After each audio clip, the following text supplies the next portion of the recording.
시청자 여러분 안녕하십니까. 하루의 뉴스를 정리해드리는 YTN 뉴스나이트입니다. 자유와 연대를 키워드로 한 윤석열 대통령의 첫 유엔 연설, 여야 평가는 예상대로 엇갈렸습니다. 한일 한미정상회담 정확한 일정은 아직 확정되지 않았는데 녹록지 않은 상황을 뚫고 대통령이 의미 있는 성과물을 들고 올지 관심입니다. 성상납 의혹에서 자유로워진 이준석 전 대표, 줄줄이 가처분 신청하는 김에 지난번 당원권 정지 6개월 윤리위 징계를 무효화할 가처분 신청을 할 가능성도 있을까요? 이를 점치는 언론 보도도 솔솔 나오는데요. 나이트 포커스에서 다뤄보겠습니다. 수요일 뉴스나이트 오늘의 헤드라인부터 정리해드립니다.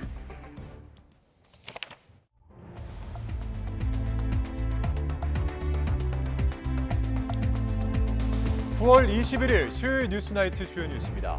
한일 정상회담 개최를 둘러싸고 막판 진통이 이어지고 있는 가운데 개최 여부는 여전히 안개 속입니다. 바이든 대통령과의 한미 정상회담은 개최가 유력한 상황이고 시간을 최종 조율 중인 것으로 알려졌습니다. 정부가 인천과 세종을 투기 과열지구에서 해제하고 수도권 일부와 지방 광역 시도를 모두 조정 대상 지역에서 제외하기로 했습니다. 서울과 서울 인접 지역은 아직 주택 가격이 높은 수준인 점을 고려해서 규제 지역 지정을 유지하기로 했습니다. 미국 중앙은행 연방준비제도가 우리 시각으로 내일 새벽 기준금리 인상 여부를 발표하게 됩니다. 이번에도 0.75%포인트 인상을 해서 3회 연속 자이언트 스텝을 밟을 것이라는 전망이 유력한 상황입니다. 신당역 스토킹 살인 사건 피의자 전주환은 자신이 저지른 범행에 대해서 미친 짓을 했다고 말했습니다. 전주환은 중형이 예상되는 불법 촬영 재판의 선고를 앞두고 피해자에게 앙심을 품고 범행을 저지른 것으로 조사됐습니다. 과거 연인이었던 여성의 집에 무단 침입한 혐의로 기소돼 불구속 상태로 재판을 받던 50대가 재판 중에 스토킹 정황이 드러나 법정 구속됐습니다. 최근 스토킹 범죄에 대한 엄정 대응 기조가 반영된 결과로 풀이되고 있습니다. 러시아가 2차 세계대전 이후 처음으로 군 동원령을 전격 발동했습니다. 우크라이나는 전쟁이 러시아 뜻대로 되지 않는 것을 분명하게 보여주는 예견된 수순이라면서 영토 수복 의지를 재확인했습니다. 오는 27일 아베 일본 전 총리의 국장을 앞두고 도쿄 총리공관 부근에서 국장에 반대하는 시민이 분신을 기도했습니다. 야당뿐 아니라 집권 자민당 의원까지 국장 불참 의사를 밝힌 가운데 일본 정부 강요도 국장 강행에 쓴소리를 내놨습니다. 네, 미국을 방문 중인 윤석열 대통령이 우리 시각으로 내일 새벽 조 바이든 미국 대통령과 만납니다. 하지만 신경전이 벌어진 한일 정상회담은 여전히 불투명한데요. 막판 조율이 한창입니다. 취재 기자 연결해 보겠습니다. 조은지 기자. 네, 정치부입니다. 예, 지금 미국 뉴욕은 오전 8시 40분쯤인데요. 하루를 시작하는 때인데 오늘 윤석열 대통령 일정에 아직 정상회담 내용이 없다고요?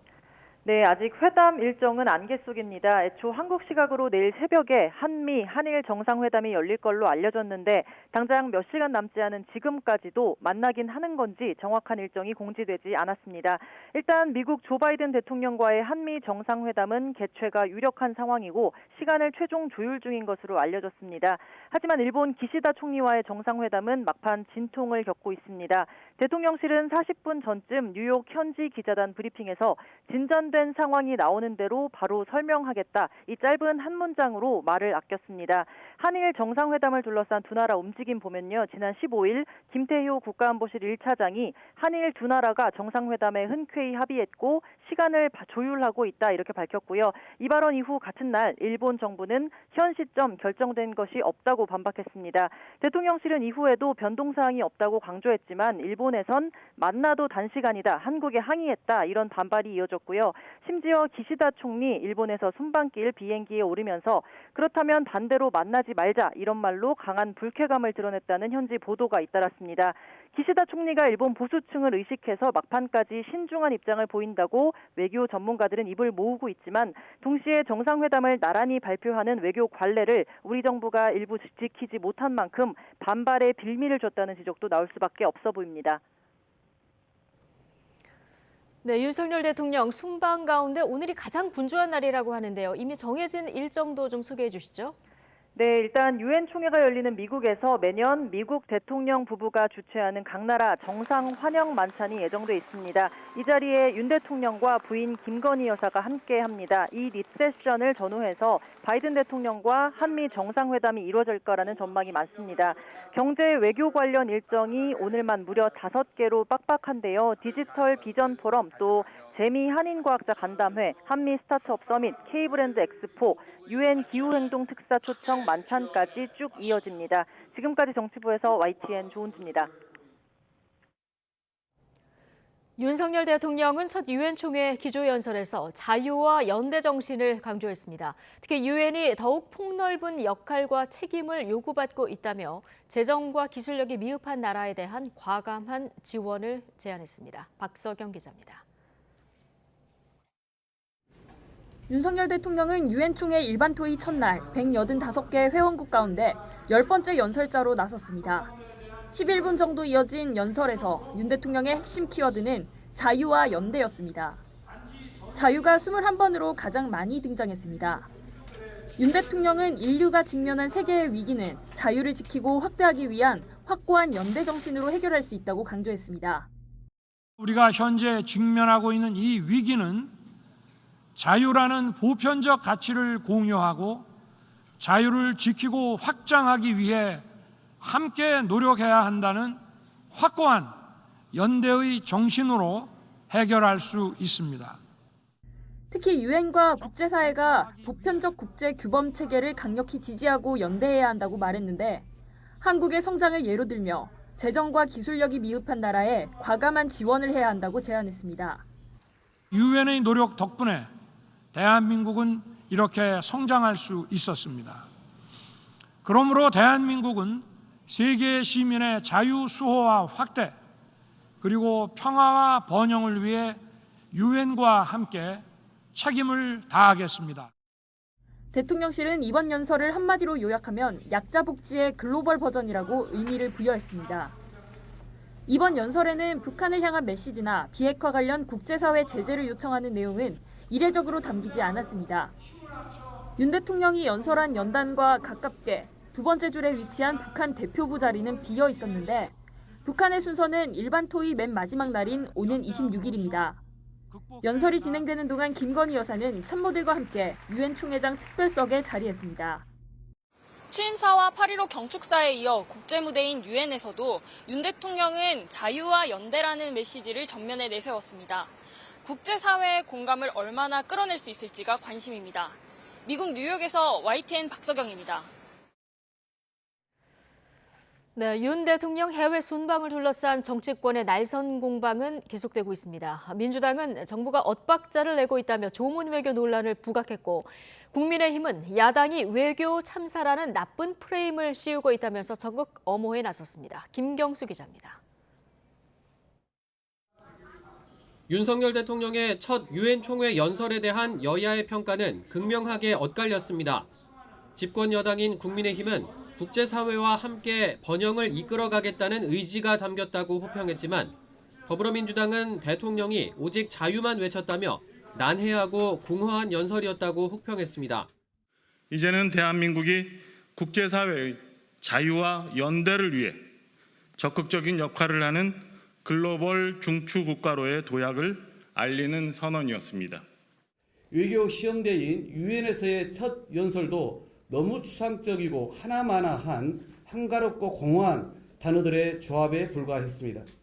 영국 엘리자베스 2세 여왕 조문을 둘러싼 공방도 한층 불이 붙었습니다.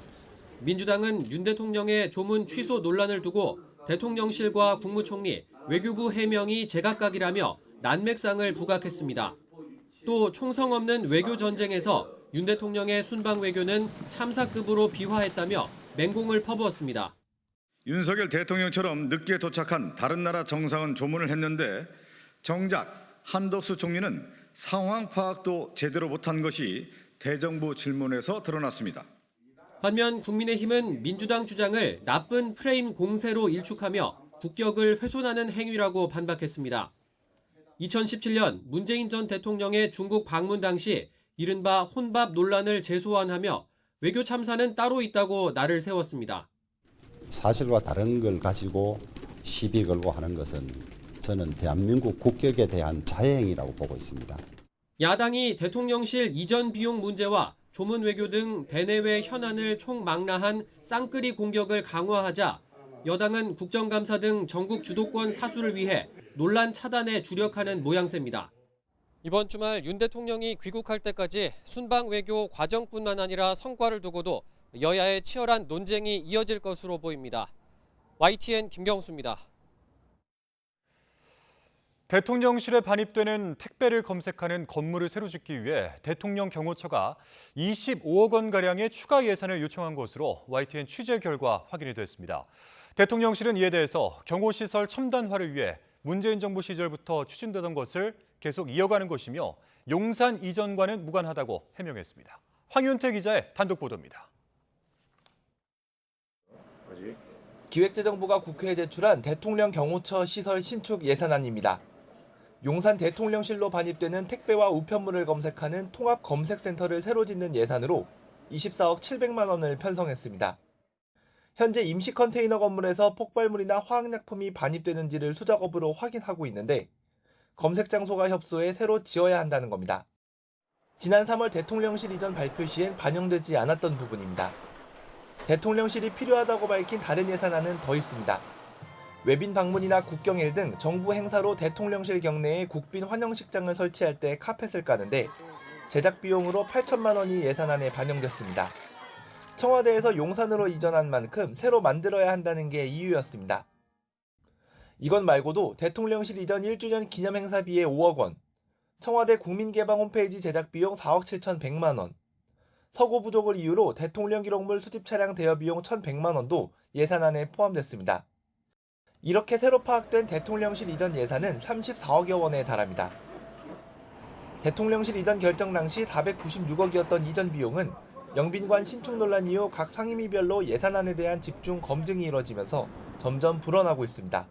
윤석열 정부는 대통령실 이전 비용으로 예산을 낭비할 생각만 하지 마시고 민생 위기에 처한 우리 국민들을 위해서 예산을 마련해 주실 것을 촉구합니다. 대통령실은 택배 검색센터 신축은 고도화하는 테러 위협에 대비하려고 경호시설 첨단화 필요성이 제기돼 청와대를 이용하던 문재인 정부 시절인 지난해부터 시작된 사업이라고 설명했습니다. 관련 예산안도 국회에서 통과돼 올해부터 사업이 진행되고 있고 업무 연속성을 위해 계속 추진하는 것에 불과하다며 용산 이전과는 무관하다고 밝혔습니다. 대통령실 이전 1주년 행사 역시 국민과 소통하기 위한 것으로 이전 정부에서도 진행됐다고 해명했습니다. 정부 예산안 곳곳에 지금까지 드러나지 않았던 대통령실 이전 비용이 속속 확인되고 있습니다. 국정감사를 앞두고 소요 예산을 명확히 밝히라는 야당의 공세가 거세지고 있는 가운데 이기에 관련 내용을 투명하게 공개하고 국민의 동의를 얻는 과정이 필요하다는 주장도 힘을 얻고 있습니다. YTN 황윤태입니다. 더불어민주당은 택배 검색센터 신축 비용 24억 원을 비롯해서 대통령실 이전 관련 예산 34억 원이 추가로 확인됐다는 YTN 보도와 관련해 지금이라도 혈세 낭비를 사과하라고 비판했습니다. 박성준 대변인은 국회 기자회견에서 정기국회 내내 부처마다 숨겨둔 대통령실 이전 비용을 하나하나 찾아내야 하는 상황이라며 이같이 지적했습니다. 또한 합당한 예산이면 국민 앞에 총 비용을 공개하고 국민 동의를 얻으면 되는데 무엇이 두려워 꼭꼭 숨겨두는 것이냐고 비난했습니다. 이에 대해서 국민의힘은 더불어민주당이 대통령실 이전 비용과 관련해서 무차별적으로 딴지를 걸고 있다고 강하게 비판했습니다.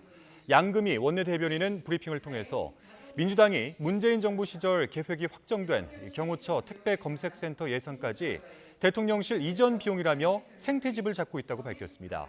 또한 사이버 안보 강화를 위한 사이버 안전관리 시스템 구축 예산이 어떻게 대통령실 이전 비용이냐며 집무실 이전과는 무관하다고 강조했습니다. 정기국회가 본격화되면서 각종 현안을 둘러싼 여야의 양보 없는 삿바 싸움이 이어지고 있습니다.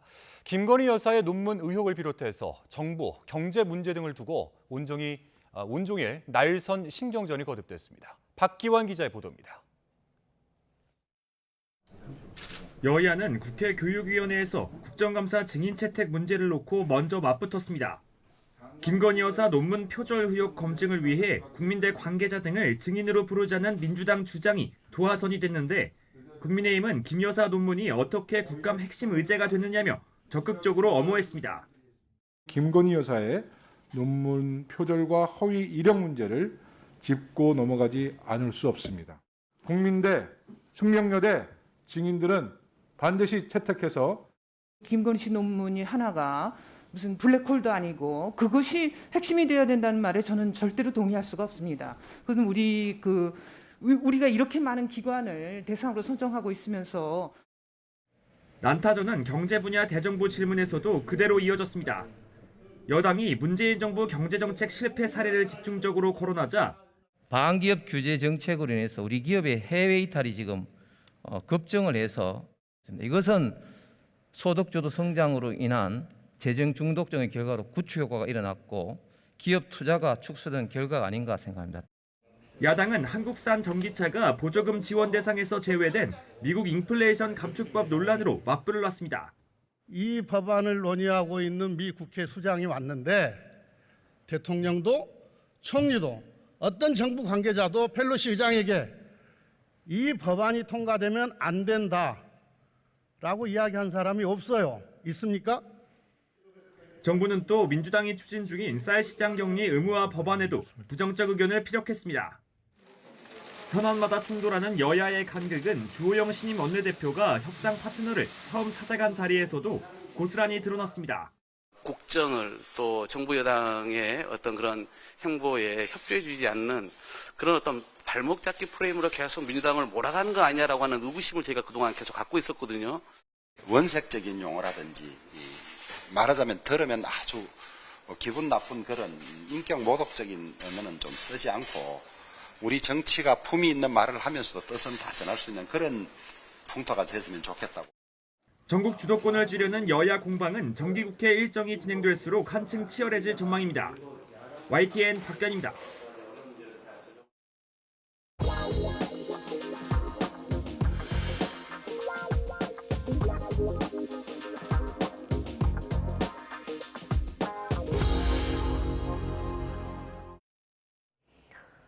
네, 비상대책위원회 체제 전환과 관련해서 법적 다툼을 벌이는 국민의힘과 이준석 전 대표가 이번에는 가처분 신청 사건을 담당하는 재판부 변경 문제를 놓고 충돌했습니다. 국민의힘이 공정성을 문제 삼으면서 재판부 변경을 요청하자 이 전 대표는 지연 전술이라면서 강하게 반발했습니다. 이경국 기자입니다. 경찰이 이준석 전 대표의 성상납 의혹에 대해 불송치 결정을 내린 뒤 국민의힘은 충분히 예상했던 일이라는 반응을 보였습니다. 핵심은 여전히 수사가 진행 중인 무고와 증거인멸 교사 혐의라는 겁니다. 이 전 대표가 징계에 발단이 됐던 사건에 대해 완전히 면죄부를 받은 게 아닌 만큼 새로 꾸린 비대위 체제의 안착에 더욱 힘을 쏟기로 했습니다. 저희 페이스대로, 저희 스케줄대로 최선을 다해서 우리 지도체제를 안정시켜서 정기국회에 임하는 겁니다. 잇따라 판정패를 당했던 이 전 대표와의 소송전에도 새로운 카드를 꺼내들었습니다. 오는 28일 정진석 비대위에 대한 직무정지 가처분 사건 신문을 앞두고 법원에 재판부 변경을 요청했습니다.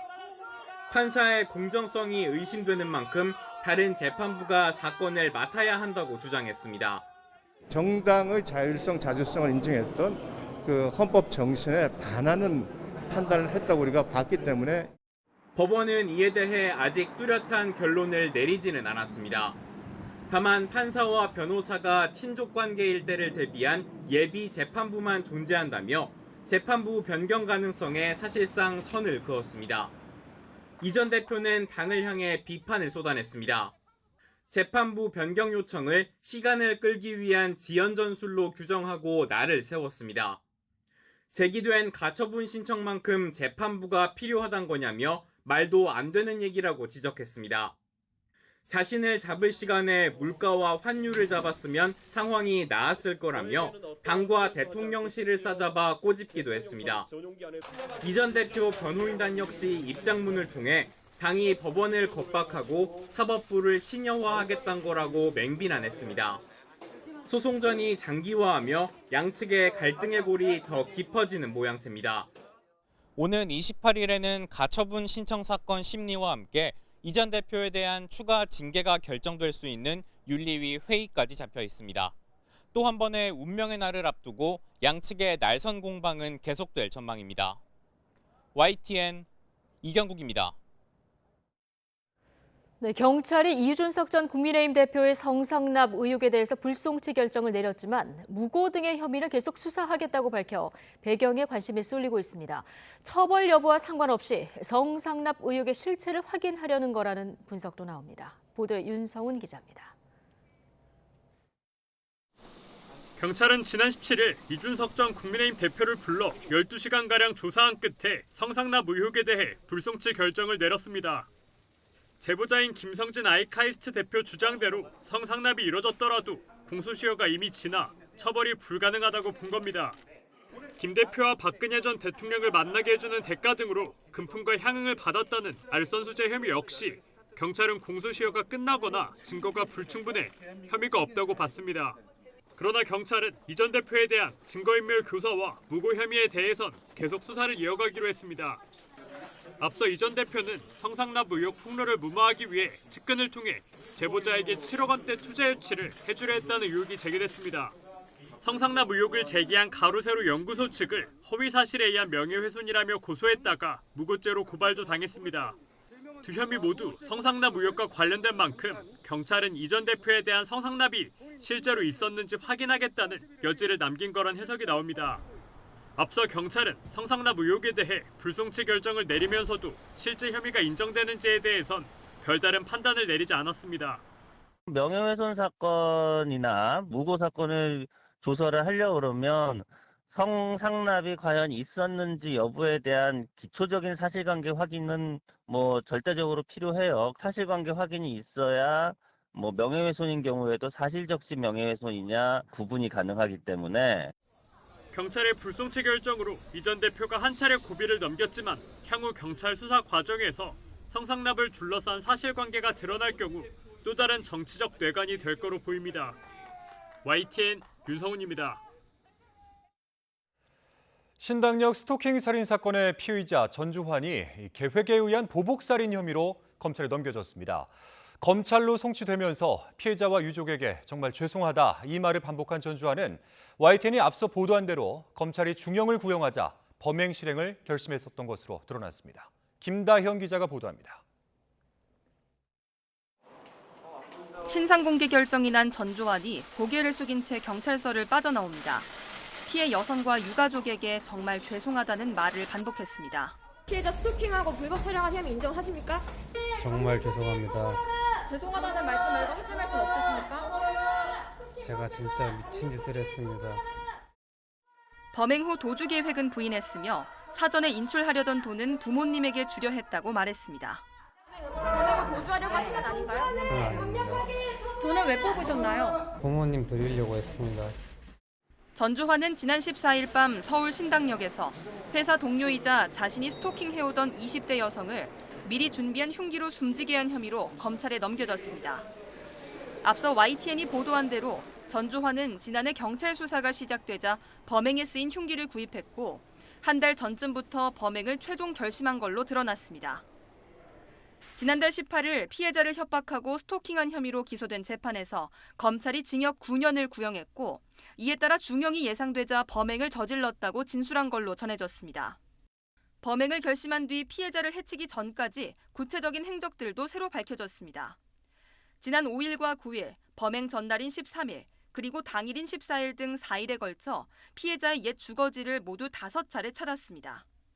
피해자의 근무지와 주거지를 파악하기 위해 지난달 18일부터 모두 4일에 걸쳐 서울교통공사 내부 전산망에 접속하기도 했습니다.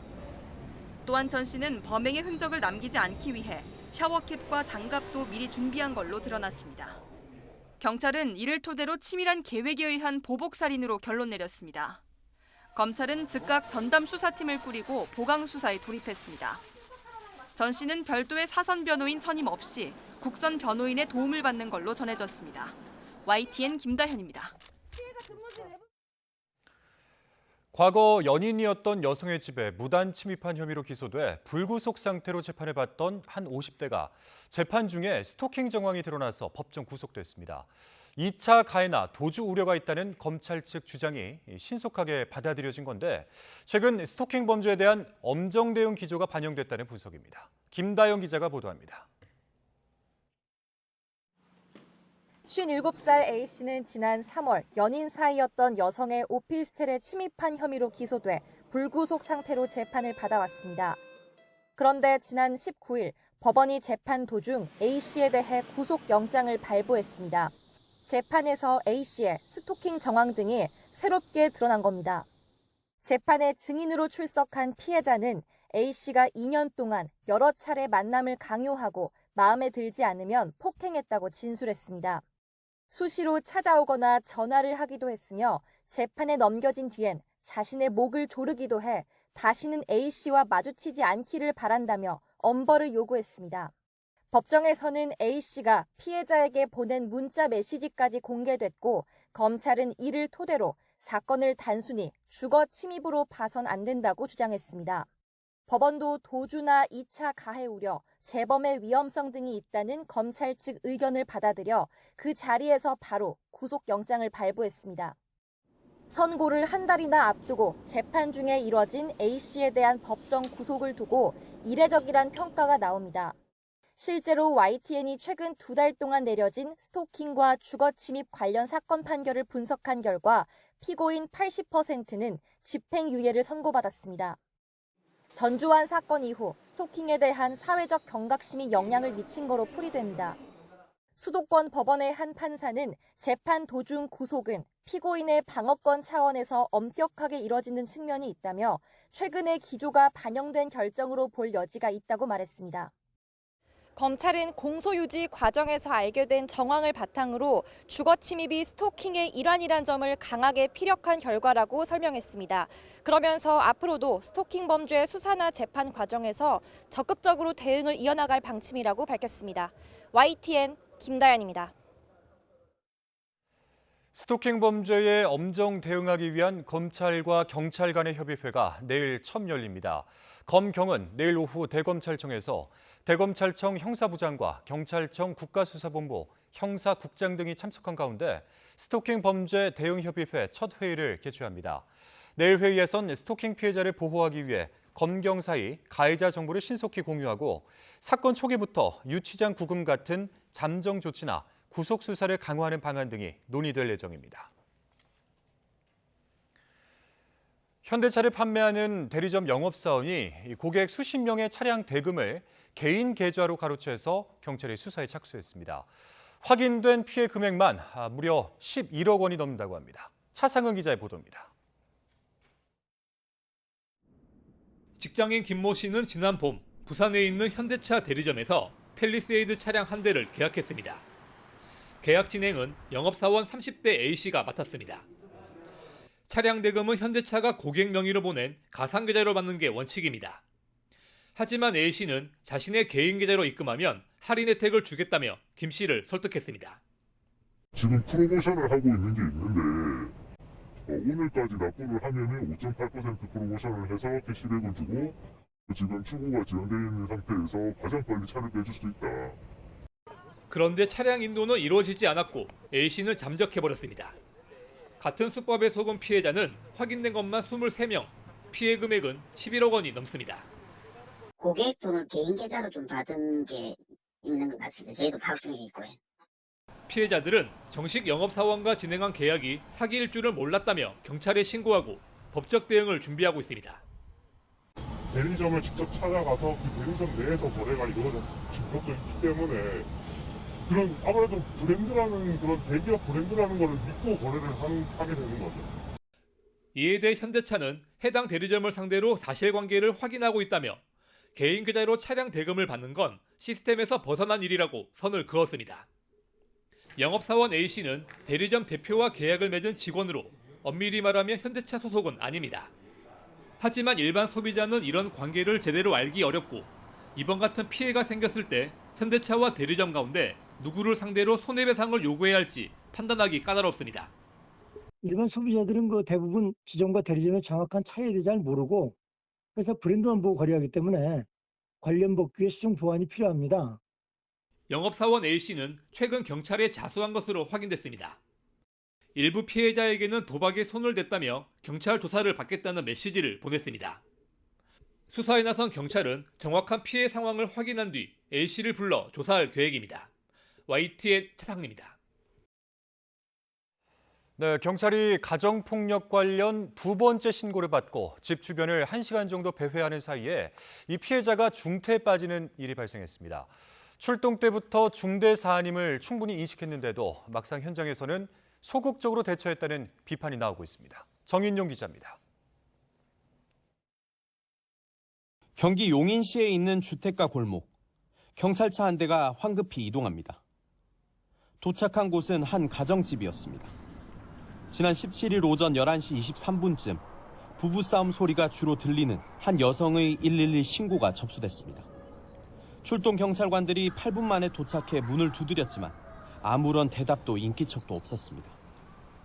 1시간 동안 집 주변을 배회하다가 신고 여성의 휴대전화 위치값이 계속 같은 곳으로 나와 다시 문을 두드렸고 결국 남편이 열어줬습니다. 신고한 아내는 남편에게 심하게 구타당해 의식을 잃은 채 쓰러져 있었습니다. 처음에는 그 욕설도 들리고 이렇게 했었는데 어느 순간 그 다툰 소리가 딱 끊어지고 정적이 한 10여 분간 흘렀던 것 같은데 무슨 일이지? 이렇게 생각했던 거예요. 경찰관들은 자신들을 밀치고 도주한 남편을 2시간 만에 붙잡아 아내를 살해하려 한 혐의로 구속했습니다. 이후 경찰의 현장 대응 논란은 커지고 있습니다. 이 집엔 이미 11시간 전쯤 경찰이 가정폭력 신고로 출동한 적이 있기 때문입니다. 첫 출동 당시 경찰은 A씨에게 접근 금지 명령을 경고하고 분리 조치한 뒤 복귀했습니다. 이후 남편이 다시 아내를 찾아가 폭행을 가했고 두 번째 신고가 접수됐지만 집 주변을 1시간 배회했던 겁니다. 출동 당시 긴급 코드 가운데 하나인 코드 1 지령까지 내려진 만큼 이미 중한 것으로 판단한 사안입니다. 지방청 차원에서는 출동 경찰관들의 대응에 어떤 문제가 있었는지 조사하기로 했습니다. YTN 정인용입니다. 전국적으로 집값이 하락 국면에 들어서면서 정부가 지난 6월에 이어 추가로 규제 지역 해제를 결정했습니다. 인천과 세종의 투기과열지구 지정을 풀고 수도권 일부 지역과 세종을 제외한 이 모든 광역시도를 전부 조정 대상 지역에서 해제했습니다. 최기성 기자가 보도합니다. 국토교통부는 주거정책심의위원회를 열어 석 달 만에 규제 지역을 추가로 조정했습니다. 먼저 최근 집값 하락폭이 큰 인천시와 세종시에 대해 투기 과열지구 해제를 결정했습니다.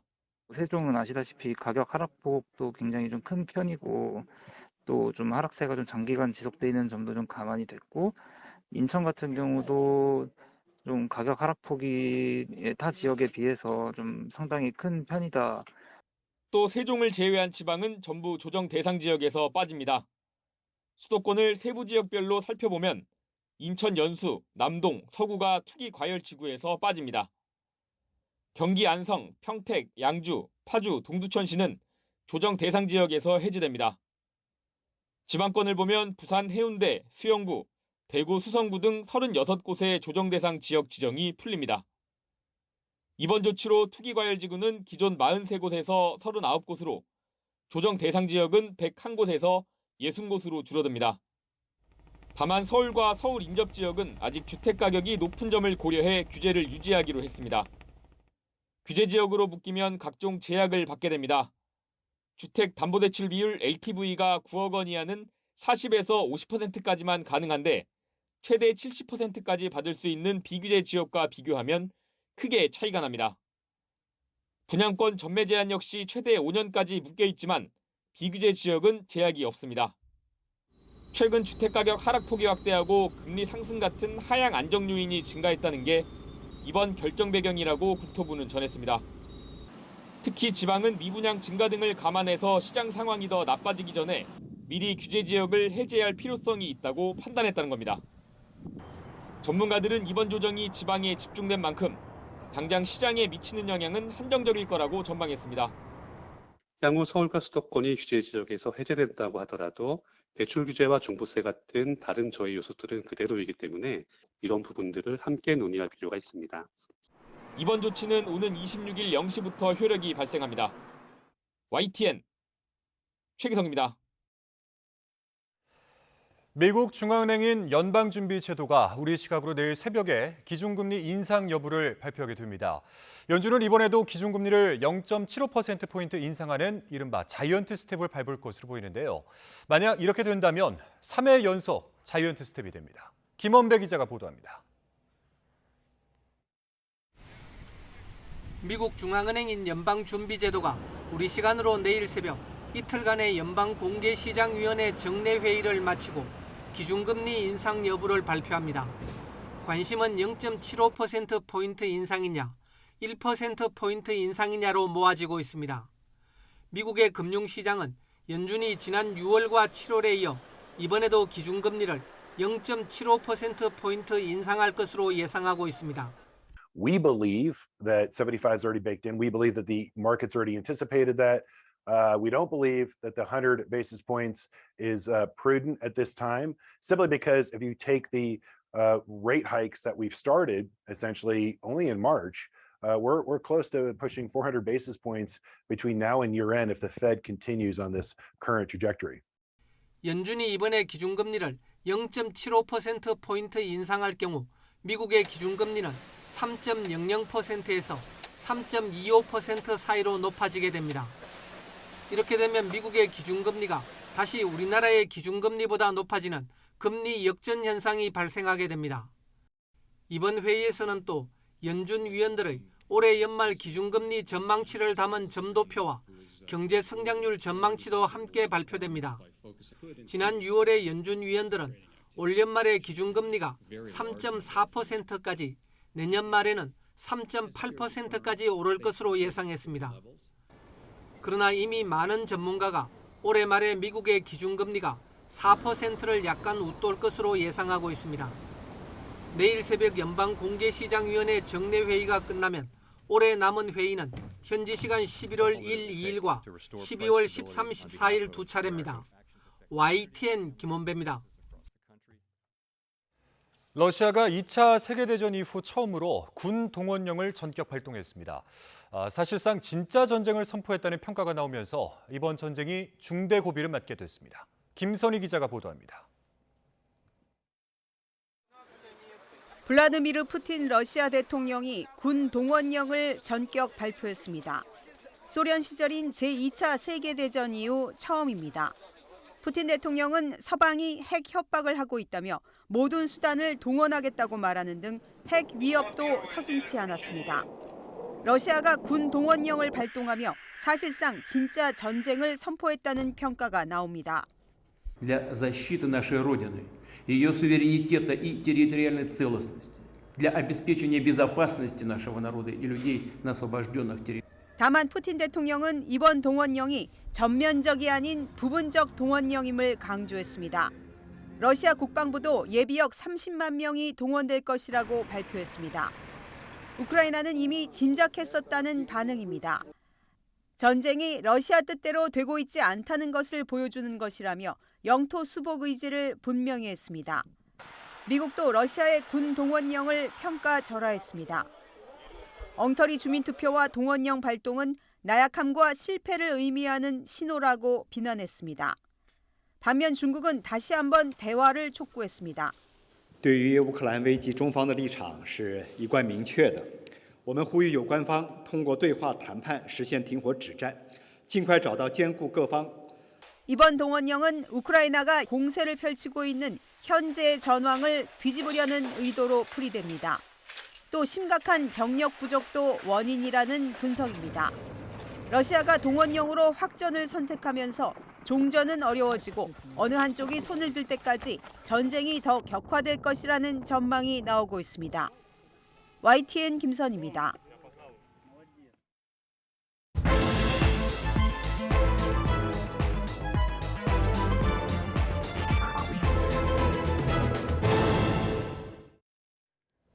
자, 윤석열 대통령 취임 후 첫 유엔 총회 기조연설을 했는데 여야의 평가는 엇갈렸습니다. 이준석 전 대표 성상납 의혹 관련한 경찰의 불송치 결정 파장이 이어지는 가운데 오늘 국민의힘이 가처분 재판부를 바꿔달라 요청했다가 거부됐습니다. 나이트 포커스 오늘은 김근식 전 국민의힘 선대위 정세분석실장 그리고 현근택 전 더불어민주당 선대위 대변인과 함께하겠습니다. 어서 오십시오. 안녕하세요. 안녕하십니까? 자, 윤석열 대통령 자유와 연대 정신을 강조한 기조연설로 유엔 무대에 데뷔했죠. 대통령실의 설명을 들으면 약자 복제 글로벌 버전이다 이런 설명도 있었는데요. 여야는 어떤 평가를 내놨을까요? 이 얘기 먼저 듣고 오시죠. 대한민국이 국제사회의 자유와 연대를 위해 적극적인 역할을 하는 글로벌 중추 국가로의 도약을 알리는 선언이었습니다. 국제사회 지도자로서의 위상을 분명히 하기도 했습니다. 추상적인 구호에 그쳤고 국제사회의 흐름과도 동떨어져 있다는 인상을 지우기 어렵습니다. 팬데믹, 탈탄소, 디지털 격차에 대한 해결책이 자유라니 이해하기 어렵습니다. 네. 11분 연설하는 동안 자유라는 단어가 무려 21번 언급이 됐습니다. 여당은 글로벌 중추국가로의 도약 의지가 담긴 연설이었다 이렇게 호평을 했고요. 야당은 조금 어렵고 공허한 연설이었다 이렇게 호평을 했는데 자, 주요 내용을 저희가 좀 글로 발췌를 해봤는데 잠시 좀 보실까요? 우리가 현재 직면하고 있는 이 위기는 자유라는 보편적 가치를 공유하고 자유를 지키고 확장하기 위해서 함께 노력해야 한다는 확고한 연대의 정신으로 해결할 수 있습니다. 그리고 오늘날 국제사회는 힘에 의한 형상 변경과 핵무기를 비롯한 대량 살상무기, 인권의 집단적 유린으로 또다시 세계 시민의 자유와 평화가 위협받고 있다. 자, 주요 두 부분을 저희가 이제 발췌를 해봤는데 두 분 평가를 좀 들어보겠습니다. 먼저 김근식 실장님. 우선 이렇게 그 유엔에 데뷔하는 우리 한국 대통령은 대부분의 지금까지 경우를 보면 북핵 문제나 남북 관계 그리고 비핵화 이런 것들에 대한 구상을 발표했던 것이 네. 사실입니다. 이번에는 직접 언급이 없었죠. 한 번도 없었죠. 네. 그러니까 그 비핵화나 북한 문제나 이것들을 거론하지 않고 자유와 연대라고는 핵심적 가치를 일관되게 지금의 국제 정세의 여러 가지 복합 위기에 대한 것들을 해결책으로 내놓을 수 있었던 것으로 제시를 했는데 그 발표 전에 김성한 안보실장이 백브리핑에서 이야기했습니다만. 예. 이번에 유엔 총회 대주제가 이제 워터쉐드 모멘트라고 그래가지고 전환적 국면이라는 주제거든요. 예. 그러니까 전환적 국면에는 이제 우크라이나 전쟁부터 시작해서 지금 팬데믹 상황, 기후 변화 상황, 에너지 안보, 식량 안보 다양한 복합적 이유가 지금 인류를 힘들게 하고 있는데 이러한 워터쉐드 모멘트, 이런 분수령적인 전환적 국면에서 어떤 지혜를 모을 것이냐가 이번 유엔 총회 대주제인 만큼 아마도 윤석열 대통령은 과거의 대통령처럼 우리 한반도의 특수성에 갇혀서 북핵 문제나 남북 관계에 매몰될 게 아니라 그런 워터쉐드 모멘트라고 하는 유엔 총회 차원에서 대주제에 맞는 대한민국만의 해법을 좀 내놓고 싶다. 예. 아마 이런 새로운 시도를 한 것 같아요. 그래서 첫 번째 시도이기 때문에 야당 측에서는 이게 뭐지? 라고 좀 의아해할 수가 있고 근데 여권 측에서는 이게 새로운 시도라고 좀 높게 평가를 하고 있는 것 같은데 실장님 보시기에는 어떻습니까? 저는 개인적으로 굉장히 해볼 만한 시도라고 생각합니다. 왜냐하면 대한민국이 세계 경제력 10위의 글로벌 중견 국가이자 중추 국가인 건 맞거든요. 그러면 지금 진행되는 세계의 엄청난 복합 위기 속에서 대한민국은 어떤 해법을 제시할 수 있느냐라고 하는 요청이 있어요. 예. 그 요청에 대한 글로벌 중견 국가로서 해법들을 내놓을 수 있고 그것이 자유와 연대가 맞느냐 안 맞느냐는 논외로 치더라도 예. 그런 고민을 이제는 대한민국 대통령이 일반론적으로 보편적 해법을 내놓을 때가 됐다. 이제 우리가 한반도 특수성에 갇혀가지고 핵 문제 어떻게 하겠습니까? 매번 그 남북관계 얘기만 할 것이 아니라. 이거 할 게 아니라는 거죠. 예. 이건 이미 다른 데서 다 구상을 이야기해 놓은 상태다. 그걸 아마 분리해서 새로운 시도를 한 거라고 좀 긍정적으로 평가를 합니다. 네, 새로운 시도를 한 거다 이렇게 평가해 주셨는데 어떻게 들으셨습니까? 매번 그 얘기 한다 그러니까 딱 떠오르는 생각이 있는데요. 취임사 때 자유를 몇 번 얘기했냐면 35번 얘기했어요. 네. 연대 얘기도 많이 했거든요. 8.15 경축사할 때도 보니까 자유 얘기 33번 했어요. 좀 줄긴 했죠, 이번에 21번. 네. 똑같아요, 패턴이. 자유, 연대. 예. 근데 사실 아시겠지만 유엔 무대에서 우리나라 대통령이 가면은 모든 언론이나 뭐 외국 분들이 다 한반도 문제, 남북 문제에 관심 안 둘 수가 없거든요. 남북 분단 자체가 어쩌면 유엔이 관여된 것이고 전쟁으로 인한 것이고 유엔에 가입하면서부터 문제가 된 거 아닙니까? 그러니까 어쨌든 동시에 가입은 했지만 그렇게 본다 그러면 이번에 아마 일본 기시다 총리는 김정은나 조건 없이 만나겠다 이랬어요. 오히려 일본 총리는 한반도 문제, 북한 문제에 대해서 관심을 갖고 관여하겠다는 건데 우리나라 대통령이 유엔이라는 무대에 가서 남북 문제라든지 한반도 문제에 대해서 아무 얘기도 안 한다. 그리고 얘기하는 얘기는 취임사 때 한 얘기나 8.15 때 한 얘기나 똑같다. 그러면 제가 보기에는 유엔에 뭐하러 갑니까? 국내에서 그냥 발표해도 되지. 그래서 아마 이번에 뭐 첫 데뷔 무대이긴 하지만 내용이 너무 공허하다. 구체적으로 예를 들어서 담대한 개혁을 발표했으면 그걸 어떻게 추진하겠다든지 아니면 뭐 어떻게 만들자든지 아니 제재 문제를 어떻게 풀자든지. 그러니까 담대한 개혁이 나왔을 때도 그럼 제재 어떻게 할 거냐. 제재의 권한은 유엔이 갖고 있는데. 조금 구체적인. 그럼요. 담대한 개혁은 사실 어찌 보면 그동안에 갖다 좀 어긋난다 그러면 먼저 지원할 수 있다는 얘기거든요. 그거는 기존에 문재인 대통령이 있을 때 못 푼 문제예요. 결국 그 키는 유엔이 갖고 있거든요. 그럼 유엔에 갔을 때 담대한 계획을 위해서 제재 문제를 이렇게 해결해 달라든지 뭐 이런 얘기가 나와야 유엔에 간 의미가 있는데 저는 뭐 자유연대에게 좋죠. 네. 하지만 과연 이 시기에 유엔에 가서 꼭 해야 될 얘기냐 그거에 대해서는 의문이 있습니다. 저는 이게 아까 말씀하신 것처럼 꼭 이걸 그러면 국내에서 하면 되지 뭐 거기까지 할 필요가 있느냐. 이걸 오히려 세계 무대에 가서 할 이야기죠. 제가 말씀드린 전환기적 국제 정세라고 하는 복합 위기라고 하는 온 인류의 지금 고민거리잖아요. 제가 아까 말씀드린 몇 가지 복합적 위기들이 겹쳐오기 때문에 그런 걸 국제 무대에 가서 유엔 총회장이라는 이 세계 정상들이 주목하고 있는 자리에서 대한민국의 고민들을 이야기하는 게 저는 그 맞지. 아까 말씀하신 북핵 문제나 담대한 구상의 후속책은 국내에서도 얼마든지 할 수 있는 거죠. 그러니까 장소는 저는 그렇게 생각을 하고요. 그다음에 이제 북핵 문제, 남북 관계에 대해 해법이 빠졌다는 걸 이제 비판할 수는 있어요. 그래서 저는 뭐 만약에 올해는 첫 무대이기 때문에 그다음에 이번에 유엔 총회 대주제가 전환기적 국면이기 때문에 그에 대한 대한민국이 고민을 하는 것도 의미가 있고 내년에 또 기회가 있고 내후년도 기회가 있으면 그리고 남북 관계 일정 정도 물꼬가 트이기 시작하면 그 물꼬가 트인 상태에서 어떻게 가속화시킬 거를 또 할 수도 있기 때문에 굳이 그렇게 비판적으로 이야기할 필요는 없다. 그리고 또 하나는 담대한 구상 8.15 경축사에서 다 내용을 밝히지 않았습니까? 그러나 그다음 김여정이 이미 뭐 한 이런 지하에 다 거부하고 굉장히 막말로 비난을 했고 최근에는 핵통제 법령까지 이야기해서 뭐 비핵화 의지가 전혀 없는 것을 이야기를 하고 있기 때문에 그런 마당에 오늘 이 얘기를 할 필요는 그럼요. 여기서 굳이 그 없으니까. 이야기까지 할 필요가 뭐가 있느냐. 이런 아마 전략적 판단도 했던 것으로 보입니다. 좀 얘기하면요. 그러니까 뭐 갈 필요 없다는 얘기가 아니라 국내에서 똑같은 말 했단 말이죠. 다 똑같은 얘기를 했는데 그거를 유엔까지 가서 할 필요가 있느냐 얘기예요. 그럼 조금 더 진척된 그렇지 않습니까? 항상 사람이 똑같은 얘기를 하면 저 얘기를 또 해? 이 얘기 듣는 거거든요. 그러니까 그럴 바에는 조금 더 진전된 어떤 방안을 내놓던거나 자유와 그럼 연대를 위해서 뭘 해야 된다거나 아니면 국제사회가 어떻게 해야 된다거나 이렇게 나가야 되는 것이지 그냥 교과서는 나오는 얘기를 그냥 국내에서도 하고 취임사에도 하고 8.15에서 하고 또 유엔까지 가서 하면 그거는 그냥 교과서 읽는 것밖에 안 되는 거예요. 그러니까 본인 생각에는 그게 굉장히 뭐 새로운 것 같겠지만 듣는 사람은 이미 다 들었거든요. 그러니까 조금 더 진척시키라 이 얘기 하는 겁니다. 두 분의 상반된 평가 듣고 왔습니다. 자, 이제 관심은 한미 정상회담인데요. 자, 지금 한미 정상회담은 만나기로는 한 것 같은데 정확한 일정만 좀 저희가 기다려보면 될 것 같은데요. 한일 정상회담은 아직 뭐 좀 안개 속인 것 같습니다. 지금 이제 기시다 총리도 거기 지금 와 있는데 그리고 윤 대통령이 뉴욕에 도착하기 전에 박진 장관하고 일본 외무상하고 회담까지 했습니다.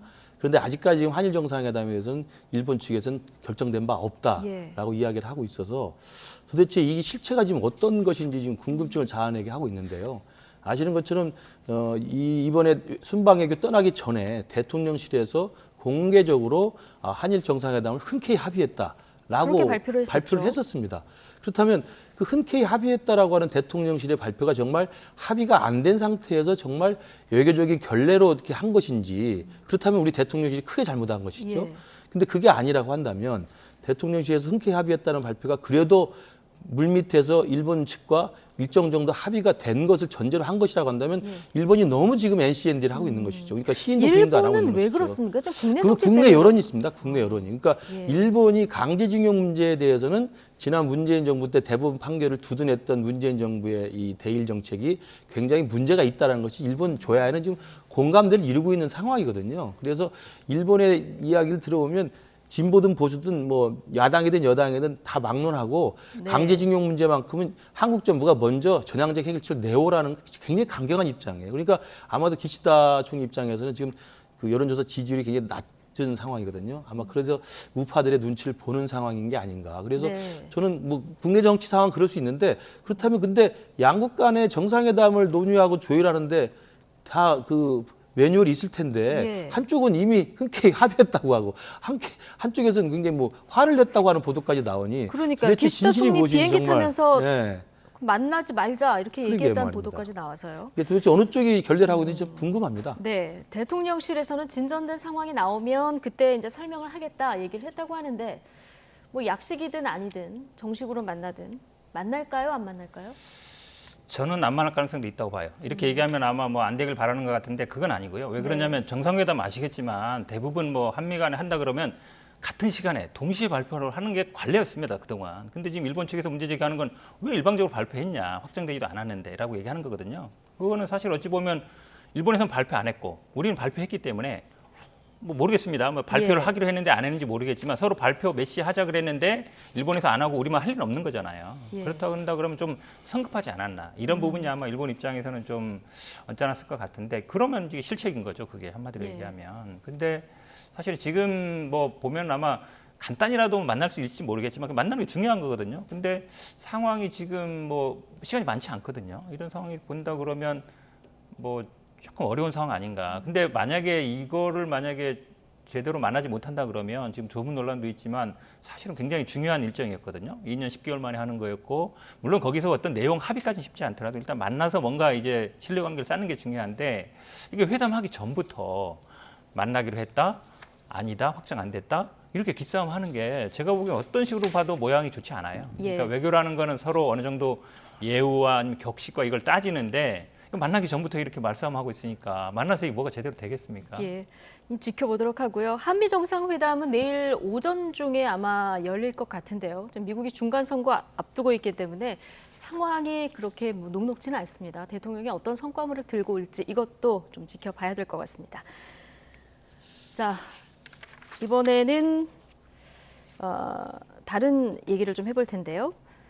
정치권에서 윤석열 대통령의 그 영국 여왕 조문 관련해서 공방이 계속됐습니다. 저희도 이틀 동안 얘기를 다뤘는데 오늘 정치권에서 또 계속되고 있어서 이 얘기는 오늘 좀 안 하도록 하고 비슷한데 다른 얘기를 좀 할 텐데 온라인 커뮤니티 중심으로 조문 예법 지금 논란이 좀 일고 있습니다. 특히 김건희 여사가 쓴 그 망사가 달린 패시네이터 이게 모자를 포함한 장식을 단 머리 액세서리를 통칭하는 거라고 합니다.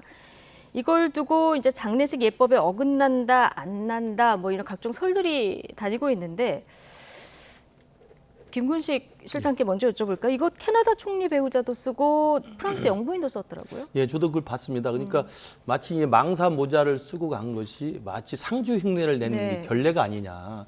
그리고 이제 영국에서는 왕족만 쓰는 게 아니냐라고 다양한 이제 그 결례였다는 이제 비판의 여론들이 있었는데요. 지금 이제 확인된 것처럼 김건희 여사만 쓴 게 아니고 다른 정상의 영부인도 많이 썼던 것이고 그다음에 이제 이른바 모닝벨이라고 하는 그 문제가 됐던 망사벨이라는 것은 이제 미망인 입장에서 자기 남편이 사망했기 때문에 밤새 울어서 퉁퉁 부은 얼굴을 가리기 위해서 모닝벨이라는 형태로 이제 이 쓰인 것을 이제 이야기를 했다고 그럽니다. 예. 근데 그것과 구분되는 게 금방 말씀하신 패시네이터라고 하는 그냥 서양에서 쓰는 귀족 부인들의 어떤 패션으로서 이야기되는 게 있거든요. 그러니까 그 두 개는 구분되어져야 되는데 구분되지 않고 마치 미망인의 슬픔을 가리기 위해서 했던 망사 베일, 그러니까 모닝 베일의 망사 모자로 오해해서 이게 김건희 여사가 부적절했다고 비판을 했는데 그건 사실이 아닌 것으로 좀 확인이 좀 정리가 된 것 같고요. 저는 그래서 말씀하신 이제 엘리자베스 여왕에 대한 그 빈소 참배가 왜 이루어지지 않았느냐, 저는 그 비판할 수 있다고 생각합니다. 예. 저도 개인적으로 아쉬운 부분입니다. 좀 더 치밀하게, 좀 더 신중하게, 굉장히 촘촘하게 준비를 해서 기왕이면 가서 빈소에 참배하는 게 당연히 맞죠. 예. 못한 건 정말 아쉬운 부분이라고 생각하는데 그걸 비판하는 건 할 수 있다고 보는데 그 비판이 계속 도가 넘어서 가지고 기승전 김건희처럼 김건희 여사만 나오면 모든 걸 하나 꼬투리를 잡아서 지금 사실관계도 아닌데도 이제 온갖 의혹을 제기하고 있지 않습니까? 이런 건 좀 우리 대통령의 지금 순방 외교에 대해서 이게 정쟁의 도구로 너무 좀 확대되는 것 같고요. 이게 대한민국 정도의 국격을 가진 나라면 대통령이 정상회견을 하면서 외국 나가서 할 때 그 대한민국의 그 유신이 있습니다. 그걸 생각하면 너무 지나치게 이렇게 이른바 호사가들이 시비 거는 것처럼 하는 것은 바람직하지 않다. 예. 그렇게 생각합니다. 조문은 못한 부분에 대해서는 촘촘하게 챙기지 못한 네. 거 좀 비판받아 마땅하지만 이게 너무 과도하면 안 된다. 이런 지적을 해주셨는데요. 근데 사실 조문 예법이 우리나라 조문 예법 오른손을 위로 올리냐 뭐 왼손을 위로 올리냐 이런 거 가지고도 사실 굉장히 생각해보면 어려운데 전 세계 조문 예법을 다 일일이 확인하기도 굉장히 어려운 상황입니다. 야당 쪽 인사 가운데 탁현민 전 의전 비서관이 최근에 인터뷰를 좀 많이 하시더라고요. 근데 조문록 오늘 어떤 얘기를 했냐면 남의 페이지 뒷장에 쓰는 게 아니라면서 통상 조문록은 오른쪽에 쓰지 왼쪽에 쓰면 안 된다 이렇게 얘기를 했는데 이것도 보면은 다른 나라 정상들도 또 그 왼쪽에 쓰는 경우가 있더라고요. 이건 어떻게 보셨습니까? 그러니까 저도 이거는 어찌 보면 이게 쓸데없는 논쟁이라고 봐요. 그러니까 어찌 보면 이제 우리나라 장례 문화와 좀 다른 것 때문에 생기는 문제인데 우리나라는 보면 아시겠지만 조문록은 보통 오른쪽에 씁니다. 왼쪽에 잘 쓰지 않거든요. 그러다 보니까 내 같은데 저도 찾아보니까 뭐 다른 대통령이나 뭐 이런 분들도 보니까 왼쪽에 쓴 분들이 있어요. 그러니까 아마 이 조문도 마찬가지입니다. 조문도 사실은 서양 장례에서는 그 고인의 이렇게 얼굴을 보여주고 거기서 인사하는 거거든요. 그게 굉장히 중요합니다. 그러니까 뭐 베컴도 13시간 사서 하는 거고 다 아마 일본 이러한 같은 경우에는 그 만찬 갔다가 저녁에 가서 이제 또 조문했다는 거 아닙니까? 그만큼 중요한 절차로 여깁니다. 근데 우리는 그런 문화가 없죠. 우리는 왜냐하면 직접 얼굴을 보지 않고 그냥 영정 사진 보고 인사하는 거지 않습니까? 그거를 이제 조문이라고 보는데 이제 그런 데서 남긴 거를 봐요. 그래서 저는 다른 분들도 왼쪽에 쓰고 있고 뭐 이런 상황에서 굳이 이거를 왼쪽에 썼냐 오른쪽에 썼냐는 제가 보기에 핵심적인 문제는 아니다. 근데 저는 이제 조문을 왜 안 했냐? 예를 들어서 이런 같은 경우에는 만찬 끝나고 8시 갔거든요. 근데 윤석열 대통령은 만찬 끝나고 그냥 호텔로 갔어요. 이런 거는 분명히 이제 짚어야 되는 부분이에요. 근데 이걸 왼쪽에 썼냐 오른쪽에 썼냐는 제가 보기에는 뭐 중요한 문제는 아닌 것 같습니다. 네, 잘못된 준비 부분을 좀 지적하되 불필요한 논란은 자제해야 된다. 오늘 두 분 다 비슷하게 이 사안 보시는 것 같고요. 자, 여당 상황으로 주제를 좀 넘겨보겠습니다. 국민의힘이 이준석 전 대표가 정진석 비대위 직무정지를 요청한 가처분 신청에 대해서 담당 재판부를 바꿔달라 이렇게 요청했습니다. 왜 요청했는지 국민의힘 입장 먼저 듣고 오시겠습니다.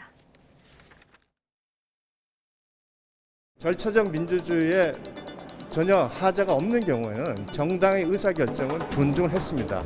그런데 이번 재판부의 판결은 절차적 하자가 없다는 것을 인정하면서도 실질적 판단으로 정당 민주주의를 판단하는 그 부분에 대해서 우리가 받아들일 수 없었기 때문에 또 다른 재판부가 있으니 새로운 그 비대위의 출범과 관련된 가처분에 대해서는 새로운 재판부의 판단을 받아보도록 해달라고 요청을 한 겁니다. 정당 민주주의를 판단한 부분에 대해서 받아들일 수 없기 때문에 자, 이 이유를 듣고 오셨는데요. 재판부 공정성에 문제가 있다 이렇게 좀 보는 것 같습니다. 재배당 요청 어떻게 보십니까? 우선 오늘 저렇게 재배당 요청을 했는데 해프닝이 돼버렸죠. 그러니까요. 남부지방법원에서 뭐 불허로 결론이 나지 않았습니까? 그 불허의 명분도 굉장히 명시적으로 확실합니다.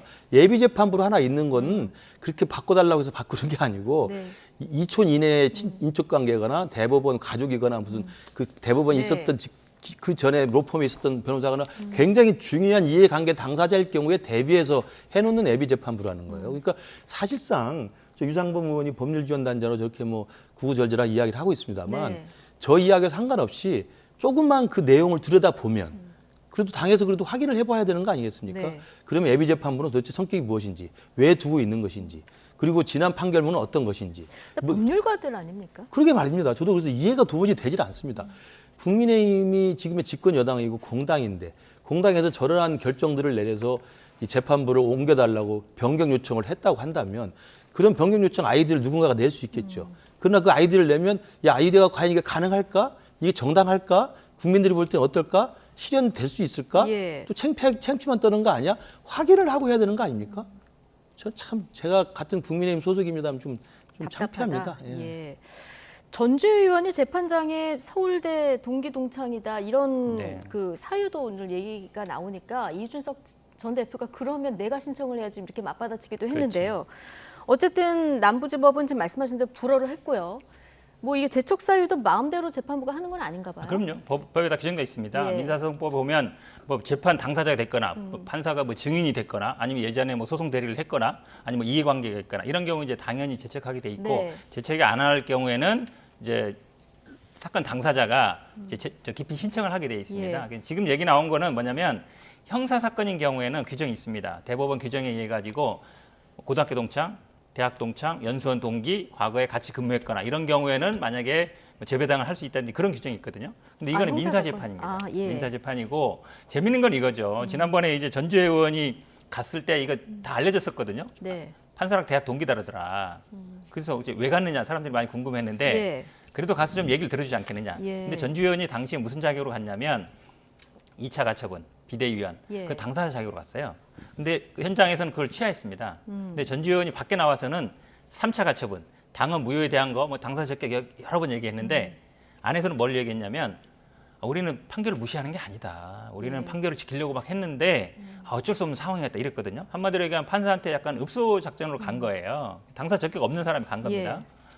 오히려 이제 본인들이 대학 동기인 거를 어느 정도 좀 염두에 두고 읍소하러 갔는데 이제 와서 그것 때문에 지금 재배당 해달라 이러는 거잖아요. 예. 정말 재미있는 거죠. 말이 안 되는 건데 저는 오히려 지금 이제 남부법원에서 2촌 이내 친척이면 안 된다 이랬잖아요. 법관의 2촌 이내. 네. 굉장히 아마 찾으러 가실 것 같아요, 국민의힘.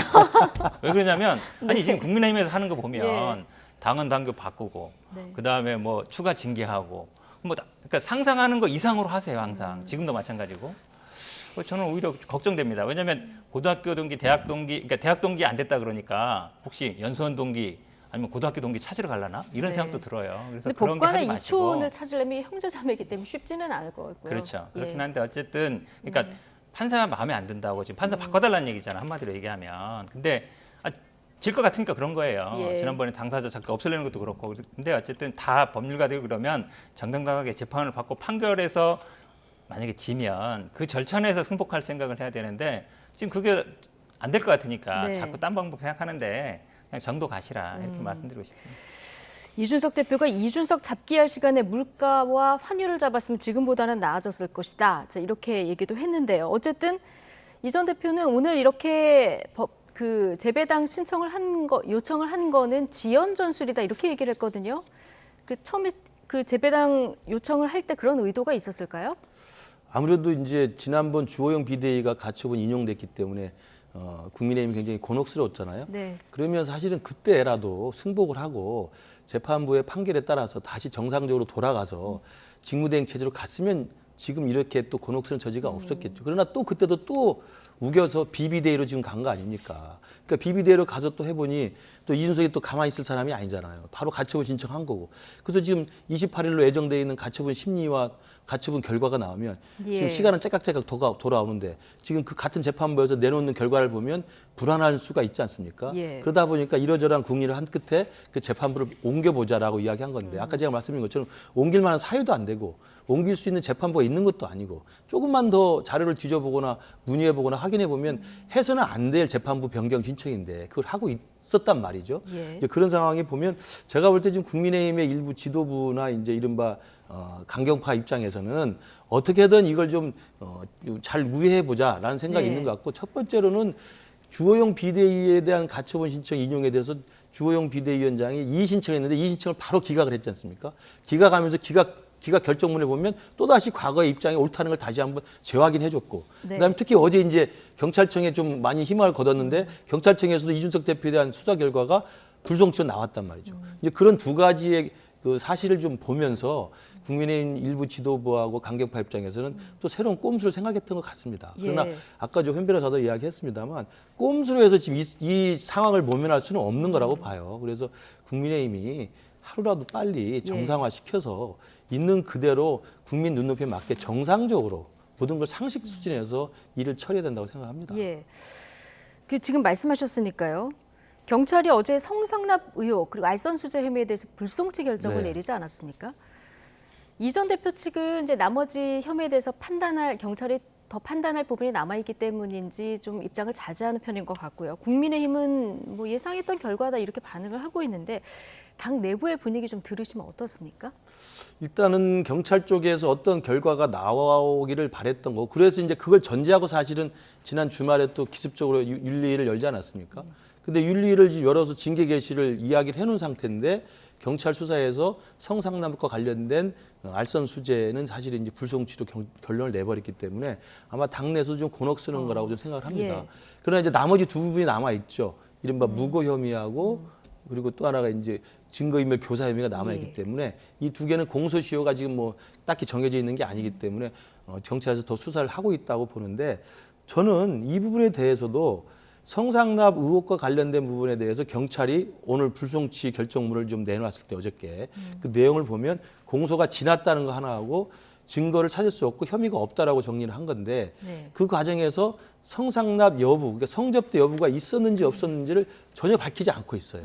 물론 이제 경찰이 그렇게 하는 게 관례일 수도 있다고 보지만 이와 비교되는 게 대조적인 모습이 뭐냐면 며칠 전에 이재명 대표의 이 허위사실 공표 불송치 결정이 난 게 있었죠. 그러니까 두 가지는 허위사실 공표를 기소를 했지만 변호사비 대납 허위사실 관련해서는 그게 허위사실 공표가 그 불송치를 결정을 검찰이 하면서 불송치 결정문에 허위사실 공표로서 이 부분에 대해서는 불송치 하나 수사 정황상 보면 변호사비를 대납했을 가능성이 굉장히 높다, 배제하기 어렵다라고 써놓은 게 있거든요.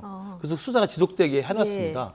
이제 그런데 어제 경찰 그렇죠. 결정문은 그런 게 그거 없다. 비교하면 경찰 결정문은 그게 없는 거죠. 그래서 못 찾아서 그런 건지, 그러니까 못 찾아서 그랬다고 한다면 이준석 대표도 굉장히 유리한 상황이 되겠습니다만 못 찾아서 그런 건지 아니면 지금 이 뒤에 남아있는 무고라든지 증거인멸 교사는 바로 그 성상납을 전제로 한 혐의들이기 때문에 그 두 가지 사건들에 대한 최종적인 결론을 내리기 위해서 그 부분을 아직까지는 공표를 안 하고 있는 것인지 좀 나중에 뚜껑을 열어봐야 될 것 같습니다. 뚜껑을 열어봐야 된다는 얘기를 해주셨는데요. 자, 국민의힘에서는 증거인멸 교사 혐의 그리고 무고 혐의에 대해서는 어제 불송치를 안 했으니까 이건 송치하겠다는 뜻 아니겠냐 이런 기대도 좀 하는 것 같은데요.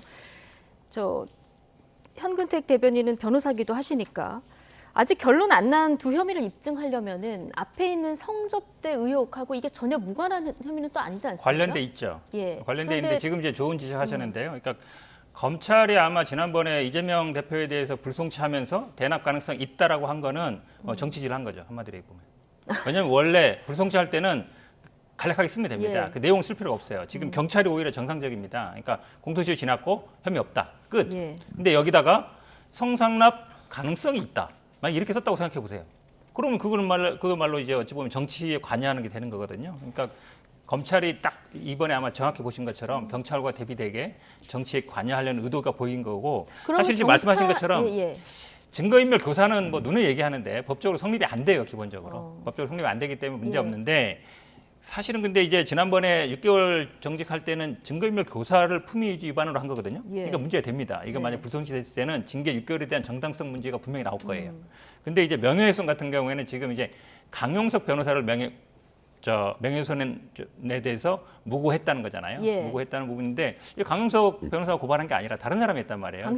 그렇죠. 강신업 변호사가 본인이 했는지 아니면 김성진 아이카이스트 대표를 대리해서 했는지 모르겠는데 이게 좀 애매하죠. 만약에 본인이 직접 피해자가 아닌데 다른 사람이 고발한 걸 가지고 만약에 기소한다. 근데 그걸 가지고 만약에 당연 정지시키고 추가 징계를 한다 그러면 어떻게든 징계를 하고 어떻게든 뭐 정지를 시키려는 게 아닌가 될 수 있어서 제가 보기에는 아마 경찰이 이 증거인멸 교사 부분에 대해서 고민할 거예요.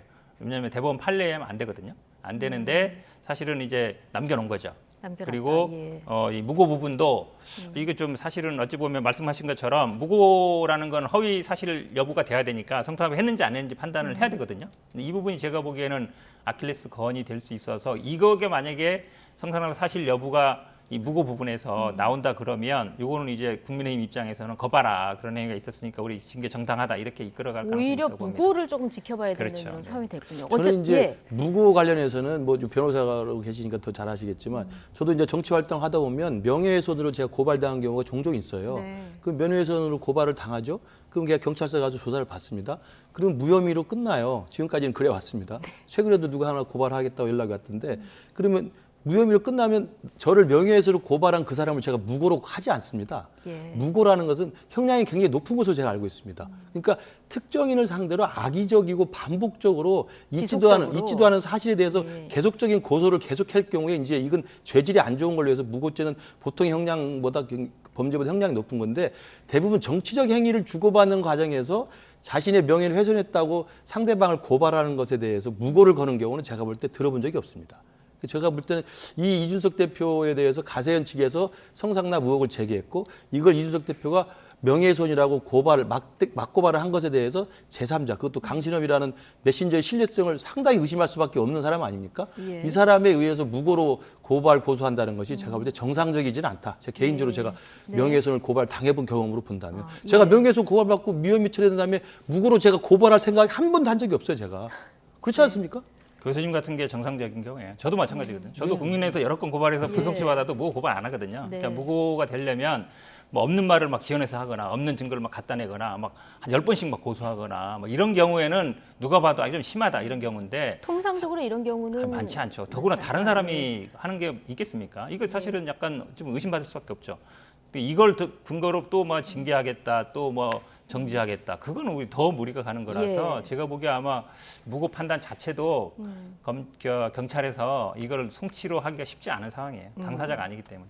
조금 전에 이제 현근택 대변인께서도 짚어주셨는데 국민의힘 윤리위가 7억 각서를 모른다는 진술을 믿기 어렵다. 자, 이걸로 이 전 대표에게 당원권 정지 6개월 이렇게 중징계를 내린 상황 아니겠습니까? 자, 여당 내부에서도 지금 윤리위의 지난번 징계 관련해서 말이 오가고 있는데요. 여당 내부 의견 듣고 오시겠습니다. 무죄 추정의 법칙을 완전히 벗어났죠. 기본적으로 의혹만으로 너무 빠르게 윤리위가 징계를 결정한 것 아닌가라고 생각하는 부분이 첫 번째 문제점이었고, 두 번째 문제점은 이게 어떤 예상된 징계 절차에 따라서 어떠한 시나리오대로 움직인 것은 아닌가. 불송치라고 하는 게 혐의가 없다는 뜻하고는 좀 다른 결이 다른 거 아닙니까? 그런 차원이기 때문에 그것이 면죄부는 되지 않을 것이다. 적어도 윤리위는 우리 법적인 차원의 문제보다 더 엄격하게 봐야 된다고 생각하기 때문에 그것이 윤리위에서 면죄부가 되기는 좀 어렵다. 제가 성급했다 이런 비판이 있는 반면에 불송치가 면죄부가 될 수는 없다 이런 지적이 함께 나오는 얘기 듣고 오셨는데 윤리위 지난번 징계 정당성 문제 어떻게 될까요? 우선 지난번 그 당원권 6개월 정지는 아까 말씀하신 것처럼 품위 유지 의무 위반입니다. 그러니까 정무실장을 시켜서 보내서 각서를 써주려고 써줬다, 은폐하려고 시도했다라는 것이기 때문에 그 증거인멸 교사 혐의의 범죄적 혐의 입증성이 보장되기 전이라도 이건 품위유지 위반이라고 해서 6개월을 한 거거든요. 뭐 그건 나름대로 윤리의 독자적 판단일 수 있고 제가 알기로도 그 7월 8일 날 6.12의 1차 징계에 대해서는 이준석 대표도 동의하지는 않았지만 수긍은 했습니다. 그래서 그걸 받아들이고 가처분 신청을 하지 않았습니다. 그리고 지방 돌아다녔죠. 지방 돌아다녔죠. 그렇기 때문에 그 부분은 뭐 그 정당이라고 하는 자율적 조직에서 윤리라는 독립적 조직이 뭐 판단할 문제라고 생각하는데 그다음에 두 번째 이번에 다시 또 지난 주말에 윤리 징계를 개시하지 않았습니까? 그래서 이 부분에 대해서는 어저께 경찰이 불송치 결정한 성상납 문제라든지 증거인멸 교사라든지 무고라든지 이런 범죄 혐의가 밝혀져야만 징계를 할 수 있다고 생각한다면 그분이 굉장히 이제 의혹이 사그라드는 국면인 것 같아요. 그렇다고 한다면 아까 허은하 의원이 말한 것처럼 무죄 추정의 원칙에 따라서 그걸 할 수는 없는 거다. 그러나 지금 윤리에 생각하는 건 뭐냐면 그것이 아니더라도 그동안 양도교육 반환이라든지 신군부 발언이라든지 이런 자기가 본인이 당대표로 있으면서 그 당에 대해서 그리고 대통령에 대해서 당원에 대해서 너무 심한 발언을 했다라는 것을 또 지금 징계의 사유로 하고 있거든요. 그렇죠. 발언 때문에 그렇죠. 이건 경찰의 그 수사와는 또 상관이 없는 겁니다. 그래서 그것을 또 가지고 징계 사유로 한다고 한다면 윤리에서도 독자적 결정을 할 수도 있다. 그러나 그 발언만 가지고 양도교육이나 신군부 발언으로 그 징계를 개시를 했을 때 그 징계 수위가 제명으로 나올 수 있느냐 과연 발언을 몇 개 한 거 제명할 수 있느냐 이것도 윤리의 차원에서 그러면 어제 경찰의 불송치 결정이 약간 윤리위를 압박할 수는 있다고 보십니까? 그 윤리 차원에서는 경찰에서 혐의가 입증돼 버리면 가장 편하죠. 혐의가 입증돼서 기소가 되면 여야 정당 모두 기소가 되면 당원권 정지가 지금 일반적인 룰이거든요. 그렇다면 윤리가 훨씬 더 문신의 폭이 커지는데 그게 아니라고 한다 하더라도 윤리 자체적으로는 발언의 수위가 너무 굉장히 심했다. 그래서 공당의 대표를 지냈던 사람으로서 당원 이준석이 해서는 안 될 말 했다는 걸로도 윤리는 징계를 할 수 있다고 생각합니다. 그러나 그 징계 수위가 어느 정도는 고민을 해봐야 될 거라고 생각합니다.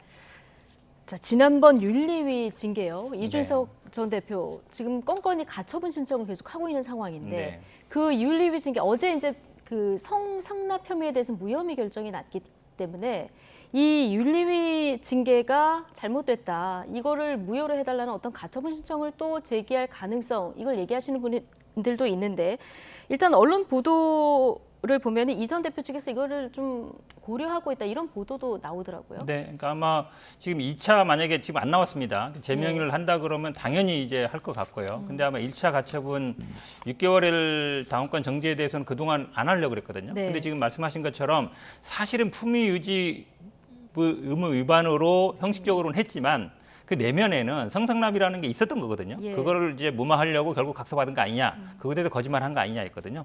만약에 성상납에 대한 부분이 없이 그냥 각서받은 거에 대해 거짓말만 했다, 그러면 이제 6개월 정도 당원권 정지하기는 쉽지 않은 상황이었거든요. 예. 그렇게 본다 그러면 당연히 본인 입장에서는 1차 이 징계 부분도 문제가 있는 게 아닌가? 예를 들어서 그 시점은 제가 보기에는 아마 증거인멸 교사 부분이 불송치되거나 네. 이랬을 경우에는 완전히 어찌 보면 정당성을 갖는 거거든요.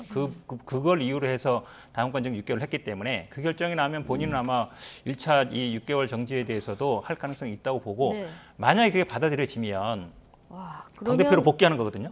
그러니까요. 당대표 복귀하고 만약에 비대위도 만약에 인용이 되면은 당연히 이제 비대위 권한이 없어지는데 만약에 비대위가 기각되고 이게 만약에 1차 가처분 이게 받아준다 이런 상황도 있을 수 있거든요. 이렇게 되면 이제 대표가 2명 되는 거예요. 예. 그래서 이게 지금 국민의힘이 온갖 지금 법률적인 상황을 다 가정하고 있는데 아마 이제 법적으로 복귀가 된다 그래도 국민의힘 내에서 이걸 받아줘서 문을 열어주고 대표 자리에 앉게 하는 상황은 제가 보기에 안 만들 걸로 봅니다. 그야말로 진짜 가처분 블랙홀인데 만에 하나 정말 이준석 전 대표가 윤리위 징계에 대해서도 효력을 다투는 가처분 신청을 내고 이게 또 받아들여지면 말씀하신 대로 이준석 대표가 돌아올 수 있는 길이 생기는 건데 이렇게 되면 국민의힘은 어떻게 되는 겁니까? 뭐 제 예상으로는 예. 지난 그 7월에 6개월 당원권 정지 징계에 대해서는 가처분 신청을 안 하기로 했고요. 네. 지금 이미 그래서 벌써 지금 2달이 지나왔지 않습니까?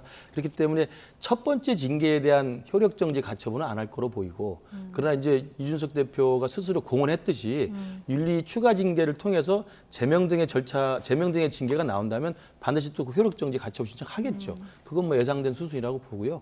저는 그래서 지금 뭐 말씀하신 것처럼 국민의힘 전체가 이준석 대표와 윤핵관 사이의 끝없는 싸움으로 인해서 그야말로 진흙탕에서 헤어나지 못하면서 그야말로 가처분의 무한 루프, 무간 지옥에 빠져 있는데요. 예. 이 상황을 빨리 탈출하기 위해서는 이준석 대표도 법적 승리와 정치적 승리가 보장된다는 전제 하에서 정말 이제는 퇴로를 열고 당대표를 지냈던 그 당이 바로 국민의힘 아닙니까? 예.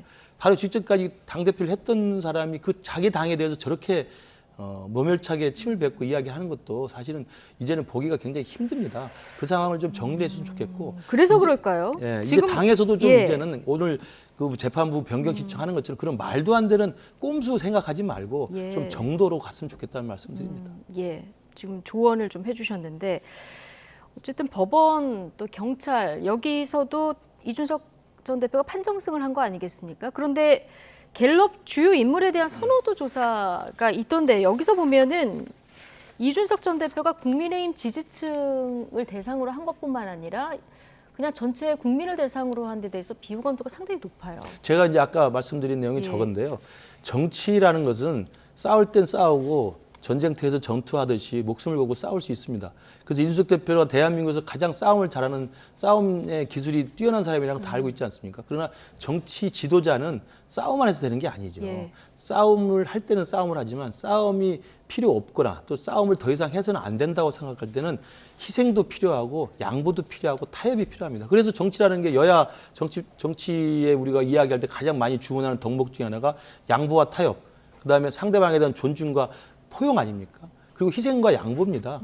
뭐 이런 것들이 정치인의 새로운 덕목들로 저는 더 높은 수준이라고 생각합니다. 예. 근데 이준석 대표는 지금까지 잘 싸워왔죠. 저 싸움의 기술이 굉장히 높아요. 그 누구도 이준석 대표랑 싸워서 이길 사람이 별로 없습니다. 국민의힘이 제가 볼 때는 그래서 첫 단추를 잘못 깬 거예요. 이준석 같은 싸움 기술자를 싸움을 걸었으니 이길 재간이 없는 거죠. 예. 그러면서 국민의힘만 만신차이가 돼가고 있는 겁니다. 그렇다고 한다면 이준석 대표가 싸움에서는 이길지 모르지만 제가 아까 말씀드린 정치 지도자로서의 더 높은 수준의 덕목에서 보면 부족해 보이죠. 예. 그래서 그런 면에서 아마 갤럽 조사에서 그런 비호감이 높게 나오지 않나 싶습니다. 우군을 더 많이 만들 수 있는 방법에 대한 조언을 해주셨는데 이 전 대표에 대한 윤리위 추가 징계에 대한 국민 여론은 어떨지 이것도 좀 보겠습니다. 정확한 설문 내용과 함께 저희가 좀 전해드리면 자 국민의힘이 이준석 대표를 한 번 더 징계하는 것에 대해서 자 이 전 그래픽을 먼저 좀 보여주시겠습니까? 자, 국민의힘이 이준석 대표를 한 번 더 징계하는 것에 대한 생각을 물었습니다. 이게 아니고요. 자, 징계를 잘했다, 잘못했다 이 그래픽 없습니까? 제가 말로 설명드리겠습니다. 이준석 추가 징계 잘했다 37.4, 못했다 54.1. 그런데 국민의힘이 이준석 대표를 당원권을 박탈해서 출당시키는 재징계를 할 경우 이준석 대표가 중심이 돼서 신당을 창당하면 어떻게 하시겠습니까? 자, 이렇게 물었을 때는 56%로 지지하지 않는다고 더 높거든요. 왼편, 오른편에 이제 그래픽을 저희 같이 만들었는데요. 이 여론은 어떻게 읽어야 됩니까? 그렇죠. 한마디로 얘기하면 지금 말씀하신 것처럼 뭐 국민들에 대한 비호감도가 일단 높다. 그러니까 당내에서 비호감도가 높은 건 어느 정도 예상이 되는데 국민들에 대해서 비호감도가 높아졌다는 건 아마 계속 분쟁을 하고 있기 때문에 제가 보기에는 아마 국민의힘도 비슷한 수준이 나오고 보이는데 서로 이제 좀 이제 그만 싸우라는 얘기거든요. 한마디로. 그다음에 두 번째 말씀하신 것처럼 추가 징계 이거 꼼수다. 어쨌든 몰아내기 위해서 하는 거 아니냐라고 보는 게 이제 과반 넘는 거죠. 근데 어쨌든 이게 당내에서 해결할 문제지 뛰쳐나가서 당을 만들 정도는 아니다. 왜냐하면 뭐 전 대표이기도 하고 어쨌든 현재도 이제 당원이기 때문에 이제 그 정도 본다 그러면 국민들 입장에서는 그런 것 같아요. 아, 지금 집권 여당인데 이제 그만 싸우고 좀 어쨌든 이제 정기 국회가 됐으니까 민생도 좀 챙겨라. 이제 그만 싸워라. 빨리 정리하든지 어쩌면 뭐 그만두든지 아니면 복귀하든지 해야 되는 건데 이 싸움 언제까지 할 거냐. 저희도 뭐 방송하지만 이거 몇 달째 이 얘기하고 있거든요. 그래서 아마 그런 대체제 의견인 것 같습니다. 빨리 끝내라. 빨리 한마디로 끝내라. 끝났습니다.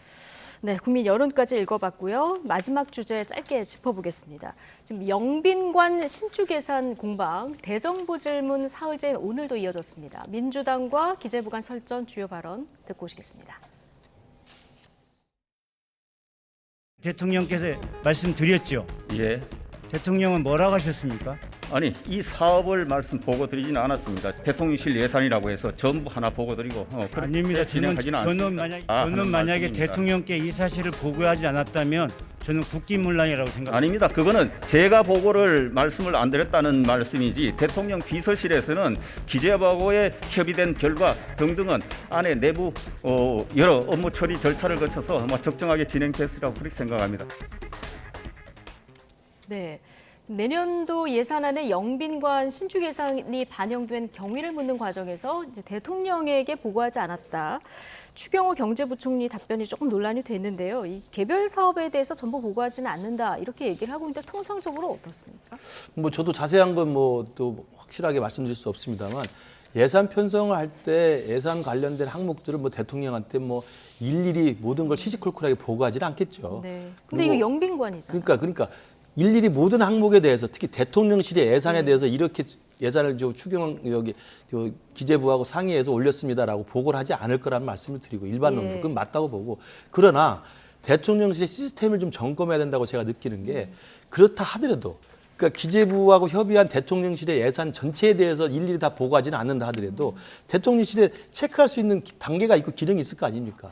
경호실에서 이 부분에 대해서 안을 올렸다든지 아니면 다른 대통령실에서 영빈관 신축이 필요하다고 안을 올렸다든지 그러면 이것들에 대해서 결정해서 기재부랑 협의해가지고 예산을 편성할 때까지는 이 안이 결정이 되는 과정이 있을 거 아니에요. 네. 그럼 그 안에서 이건 정무적 판단이 가능하죠. 이것이 만약에 예산으로 편성이 돼서 야당이나 국민이 알게 되면 논란이 굉장히 클 것 같다. 그리고 대통령한테 부담이 되지 않겠나? 그리고 대통령이 판단이 아쉽다. 그렇죠. 대통령이 스스로의 또 약속을 뒤집는 거가 되잖아요. 그러니까 그런 것들을 정무적으로 미리 사전에 차단해서 건의하거나 이거는 옮기면 새로 지어서는 안 됩니다. 아니면 대통령께 의중을 물어봅시다. 라는 여러 가지 조치들이 있어서 작동이 돼야 되는 게 저는 올바른 대통령실 시스템이라고 생각하는데 그게 지금 없었다는 걸 또 반증하는 것이거든요. 그냥 경호실에서 요구하고 대통령에서 기재부랑 협의해서 그냥 878억을 올린 거라고 한다면 이것 또한 문제라고 생각을 하는 거죠. 대통령실의 자체 그 체크 기능이 없었지 않았나 생각합니다.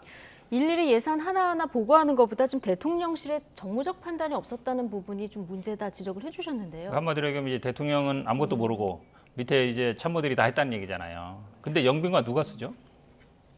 대통령이 쓰는 거죠. 영빈관 쓰는 사람은 대통령입니다. 대통령이 행사를 주관하는 사람이고. 그러니까 본인이 쓰는지 여부를 그럼 참모들이 대통령한테 안 물어봤겠습니까? 상식적으로. 그 전에 왜냐하면 행사를 몇 번 했지 않습니까? 그럼 행사를 주관하는 분이 알 거예요. 이거 불편하더라든지. 그러니까 상식적으로 지금 뭐 수석도 몰랐다 그러고. 대통령 비서실에서 8월에 기재부에 공식 요청을 했다 오늘 이렇게 답변을 그렇죠. 했거든요. 그러니까 비서실에 했다 그러면 이제 비서실장이 했다는 얘기인데 그 영빈관 어쨌든 행사를 하는 사람이 있는데 그분한테 안 물어보고 그냥 비서실장이 이런 분들이 그냥 알아서 했다. 그걸 누가 믿겠습니까? 믿을 수 없는 얘기죠. 그렇다고 본다 그러면 지금 말씀처럼 맞습니다. 예산 일일이 뭐 몇백만 원, 몇천만 원, 몇억 쓰는 거 다 보고 안 하죠.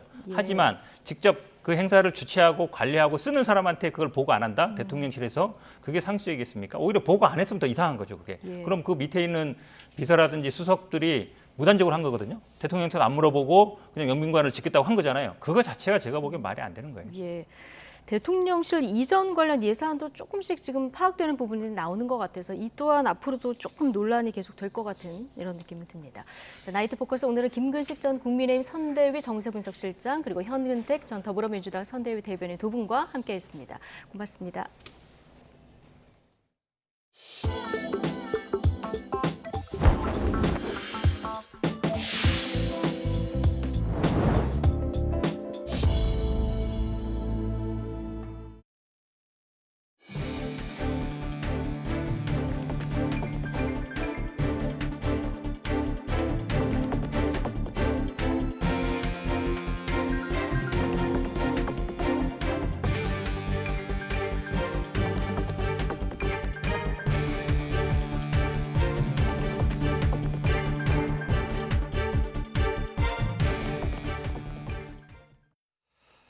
윤석열 대통령의 5박 7일간의 해외 순방, 이제 나흘째입니다.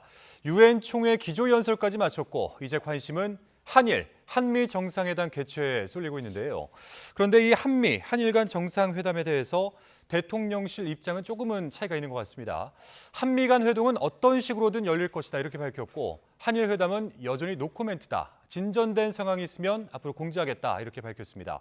자, 관련해서 순방에 동행한 취재기자 연결해서 자세한 소식 들어보도록 하겠습니다. 박소정 기자. 네, 미국 뉴욕입니다. 네, 대통령실에 브리핑이 있었습니다. 그런데 여전히 회담의 일정이 확정이 안 된 거군요. 네, 그렇습니다. 이렇게까지 정해지지 않았던 회담이 있었나 싶은 생각도 듭니다. 뉴욕에서 가장 관심이 집중되는 일정은 바로 한미 정상회담일 텐데요. 당초에는 우리 시간으로는 22일 새벽, 내일 새벽이고요. 현지 시간으로는 21일 오후에 가장 유력하게 점쳐졌던 일정인데 불과 몇 시간도 남지 않았는데도 한다 만다 아직까지 공식 확인이 없습니다. 대통령실이 2시간 전에 백브리핑을 했는데요. 일단 한미 정상 간 회동은 어떤 식으로든 이뤄질 것으로 예상한다고 밝혔습니다. 바이든 미 대통령의 영국 국장 참석과 미국의 국내 정치 일정으로 뉴욕 체류 중에 외교 일정이 단축돼 유동적인 상황이 됐다면서 이같이 설명한 겁니다. 일정이 확정되면 알리겠다고 했고요. 가장 관심이 큰 한일 정상회담은 진전된 상황이 나오는 대로 설명하겠다면서 여전히 노코멘트 입장을 유지했습니다. 또 한 가지 우리 시각으로 내일 새벽에 예정됐던 한독 정상회담은 예정대로 진행된다고 전했습니다. 인사 차원이 아니라 공식 한독 정상회담은 윤석열 대통령 취임 이후 처음인데요. 경제 안보 이슈를 협의할 예정입니다. 네, 그런데 이 한일 회담과 관련해서 특히 대통령실이 좀 굉장히 조심스러운 것 같은데 이유가 뭐라고 보십니까? 네, 이렇게까지 몇 시간을 앞두고도 정확하게 확인을 안 해주는 상황 참 이례적인데 아무래도 양국의 국내 상황이 또 다르고 여론이 다르기 때문에 시각이 다른 것으로 보입니다. 애초 대통령실은 순방을 떠나기 전에 한일 정상이 만남에 흔쾌히 합의했다고 밝혔고 이를 두고 기시다 일본 총리는 정해진 게 없다고 공식적으로 반박한 데다 강한 불쾌감을 표했다는 보도까지 나왔습니다. 기시다 총리는 국내 정치 문제와 부정적 여론 때문에 한국과의 만남에 적극적으로 나서는 모양새가 되는 것에 부담을 느끼는 것으로 보입니다. 그러자 발표에 상대적으로 적극적이었던 대통령실 또한 돌연 언급을 자제하면서 순방 내내 노코멘트로 일관하고 있는데요. 회담이 무산되지 않도록 하기 위한 속사정이 있다는 해석이 나옵니다.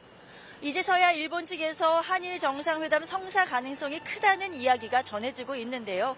그런데도 대통령실은 완전히 정리될 때까지 노코멘트 그대로라며 매우 조심스러운 입장입니다. 결렬, 취소, 발표가 없는 이상 한일 정상회담 하는 것으로 보면 되는데요.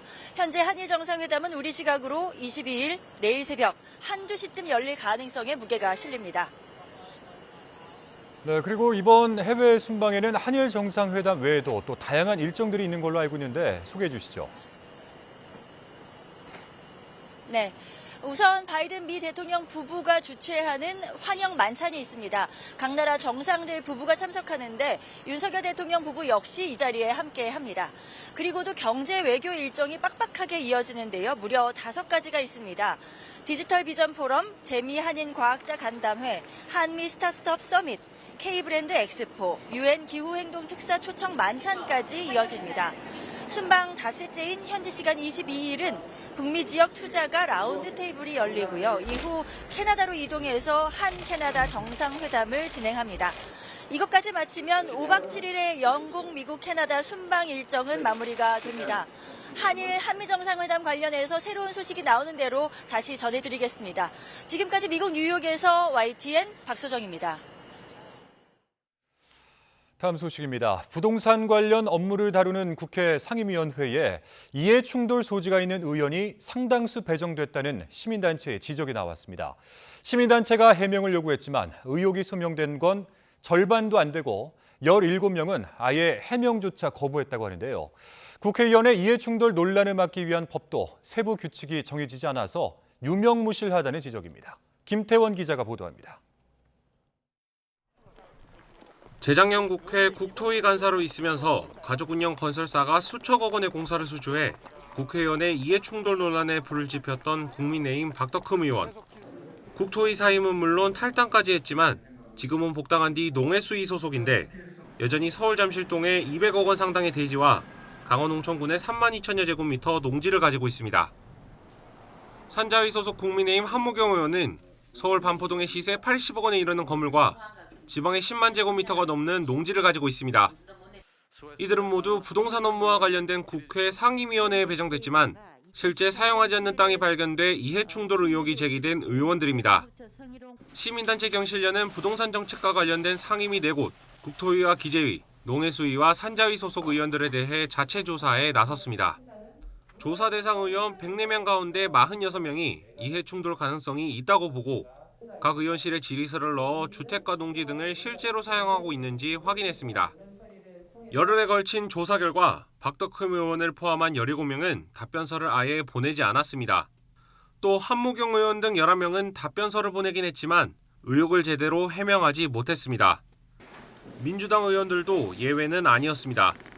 전북 일대에 배우자가 상가와 대지를 보유한 농해수산이 소속 안호영 의원은 침묵으로 일관했고 산자위 소속 이용빈 의원은 병원을 짓기 위해 광주 흑석동에 땅을 샀다고 설명했는데 이해충돌에 해당할 가능성이 큽니다. 경실련은 특히 이해충돌을 심사하는 국회 윤리심사 자문위가 제대로 역할을 하는지 의문이라고 꼬집었습니다. 윤리심사 자문위 역시 국회의원들로 구성된 만큼 재평 감싸기에만 신경 쓰는 게 아니냐는 겁니다. 국회가 심사를 제대로 하고 있는 듯한 그런 어떤 외관만 이렇게 작출해 놓았을 뿐 이해충돌이 발생하고 그런 부분을 조사하고 이렇게 할 수 있는 부분에 대해서는 만들어 놓지 않았습니다. 국회의장도 자체 자정 작업에 소극적이긴 마찬가지입니다. 법적 근거가 없어 직접 이해충돌 여부를 조사할 수 없고 의원을 상임위에서 배제하려면 교섭단체 대표의 요청이 있어야 한다는 겁니다. 46명 정도가 문제의 소지가 있다 이렇게 국회의장 쪽에 요청을 했습니다. 심사해서 배제시켜달라고 했는데 아마 답이 없었죠. 거의 무시를 해왔는데 국회는 지난해 이른바 박덕흠 이해충돌 논란 이후 이해충돌 소지가 있는 의원들의 상임위 활동을 배척하겠다며 국회법을 개정했습니다. 그러나 당시 이해충돌 심의에 필요한 세부 사항은 국회 규칙으로 정하도록 미뤘는데 이 규칙은 1년째 논의조차 이루어지지 않은 채 방치되고 있습니다. YTN 김태원입니다. 국토교통부는 세종시와 인천, 연수, 남동, 서구를 투기과열지구에서 해제하고 경기도 안성과 평택 등 수도권 일부 지역과 세종을 뺀 지방 전체를 조정 대상 지역에서 제외한다고 밝혔습니다. 국토부는 오늘 주거정책심의위원회를 열고 투기과열지구 4곳, 조정 대상 지역 41곳을 해제하기로 결정했습니다. 이번 결정으로 전국의 투기과열지구는 43곳에서 39곳으로 조정 대상 지역은 101곳에서 60곳으로 각각 줄어들게 됐습니다. 환경부 소속 간부급 공무원이 부하 직원 집에 몰래 침입해서 불법 촬영까지 시도했다가 파면됐습니다. 환경부가 국민의힘 이주환 의원실에 제출한 징계 의결서를 보면 과장급 직원 A씨는 무단 침입과 불법 촬영 등을 시도한 혐의로 재판에 넘겨진 뒤 지난 7월 파면 처분을 받았습니다. A씨는 지난해 8월부터 11월까지 4차례에 걸쳐 부하 직원 집에 몰래 드나들며 사진을 찍고 초소형 카메라를 설치해 불법 촬영까지 시도한 것으로 조사됐습니다. 태국에서 위조한 차량 번호판을 밀수입해 국내에 유통한 불법 체류 외국인 일당이 경찰에 붙잡혔습니다. 구매자들은 위조 번호판을 이른바 대포 차량에 부착해 운행하면서 각종 사건에 악용한 것으로 드러났습니다. 이성우 기자입니다. 빠르게 달려온 승용차가 횡단보도 앞에서 정차하려던 앞차를 그대로 추돌합니다. 잠시 멈춰서 상황을 지켜보더니 아무런 조치를 하지 않고 달아납니다. 좌회전하던 차량이 보행자 2명을 들이받습니다. 잠시 차에 치인 보행자를 보는가 싶더니 그대로 도주합니다. 이들 가해 차량 모두 위조 차량 번호판을 부착한 차량입니다. 충북경찰청 마약범죄수사대는 태국에서 위조한 차량 번호판을 밀수입해 유통하고 구매한 외국인 24명을 검거했습니다. 이들은 지난해 7월부터 최근까지 태국에서 위조한 차량 번호판 126세트를 청소 물품 등으로 위장 밀수입해 국내에 유통한 혐의 등을 받고 있습니다. 밀수입한 번호판은 국내 체류 외국인 113명에게 한 세트당 45만 원에 판매한 것으로 드러났습니다. 특히 위조 번호판은 일반인이 언뜻 봐서는 구별이 어려울 정도로 정교하게 제작됐습니다. 위조 방법은 검정색 코팅지를 붙이거나 페인트를 칠하는 방법으로 위조가 되었습니다. 위조 식별이 불가능하지만 가까이서 확인을 하면 조금 상이한 부분이 있습니다.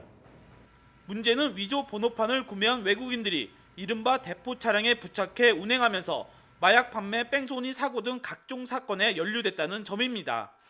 또 이번에 검거된 외국인들은 모두 불법 체류자인 것으로 확인됐습니다. 외국인 마약 판매책을 검거하는 과정에서 번호판이 유통되는 정황을 포착, 3개월간 경로를 추적하여 이들을 검거하였고 충북경찰청은 주범 3명을 자동차 관리법 위반 등의 혐의로 구속하고 구매자 21명을 불구속 입건했습니다. 경찰은 태국 현지 총책 2명에 대해 인터폴 적색 수배를 요청하고 아직 회수하지 못한 위조 번호판을 수색하고 있습니다. YTN 이성호입니다.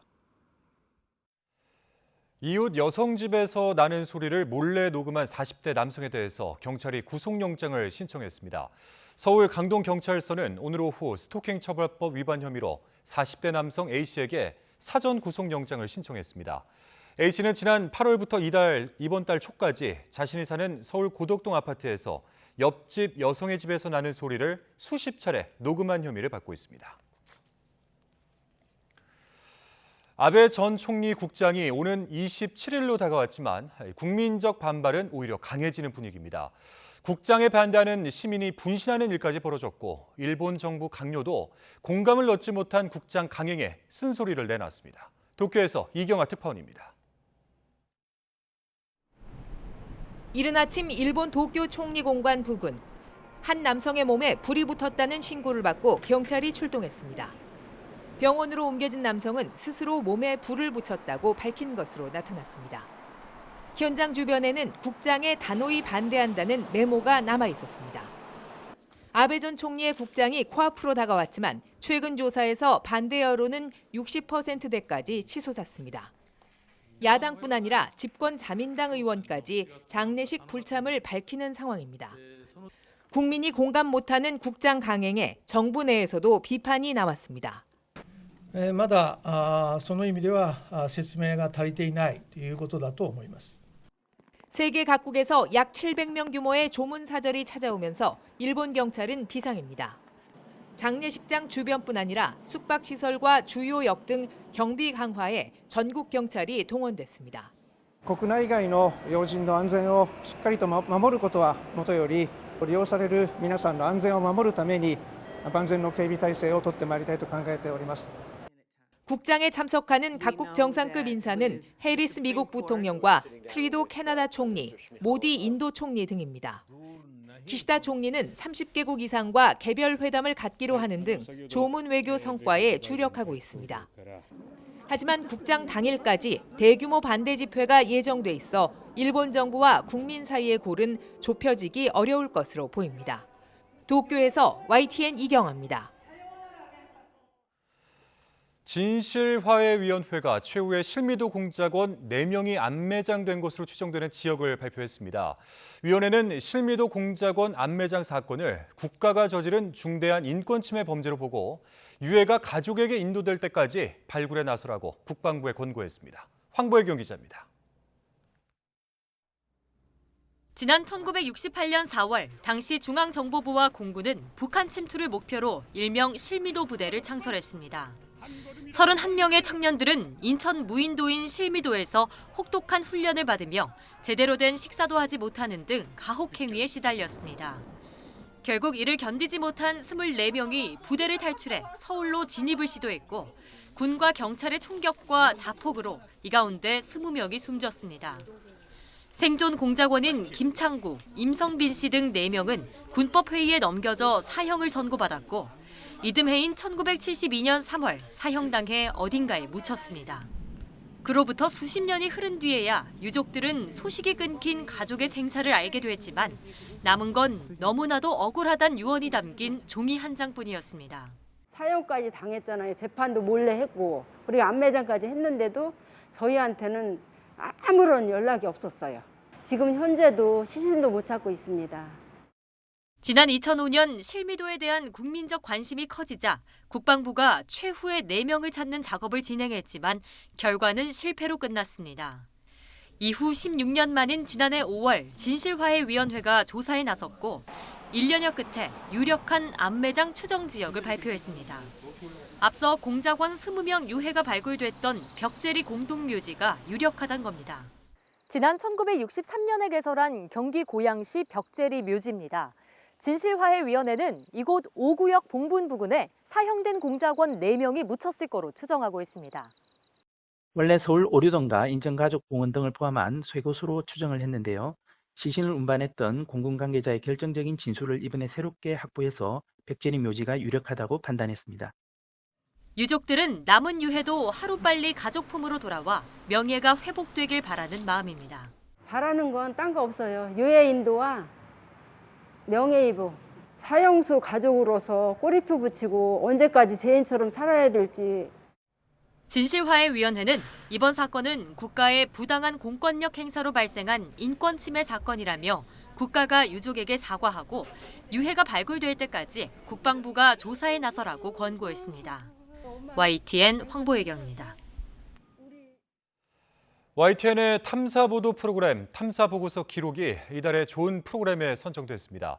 방송통신심의위원회는 오늘 서울 목동 방송회관에서 시상식을 열고 한국산 암호화폐 루나와 테라의 폭락 사태를 다룬 YTN 탐사보고서 기록 마이너스 99.99 폭락의 이후에 이달의 좋은 프로그램상을 수여했습니다. 오늘 아침 설악산 기온이 3.3도까지 떨어지면서 올해 첫 서리가 내렸습니다. 설악산 국립공원 사무소는 오늘 아침 설악산 중청 대피소에서 기온이 크게 떨어지면서 올가을 들어 처음으로 서리가 관측됐다고 밝혔습니다. 설악산이 기상청 공식 관측 지점은 아니지만 이번 첫 서리는 2000년 이후 가장 빠른 겁니다.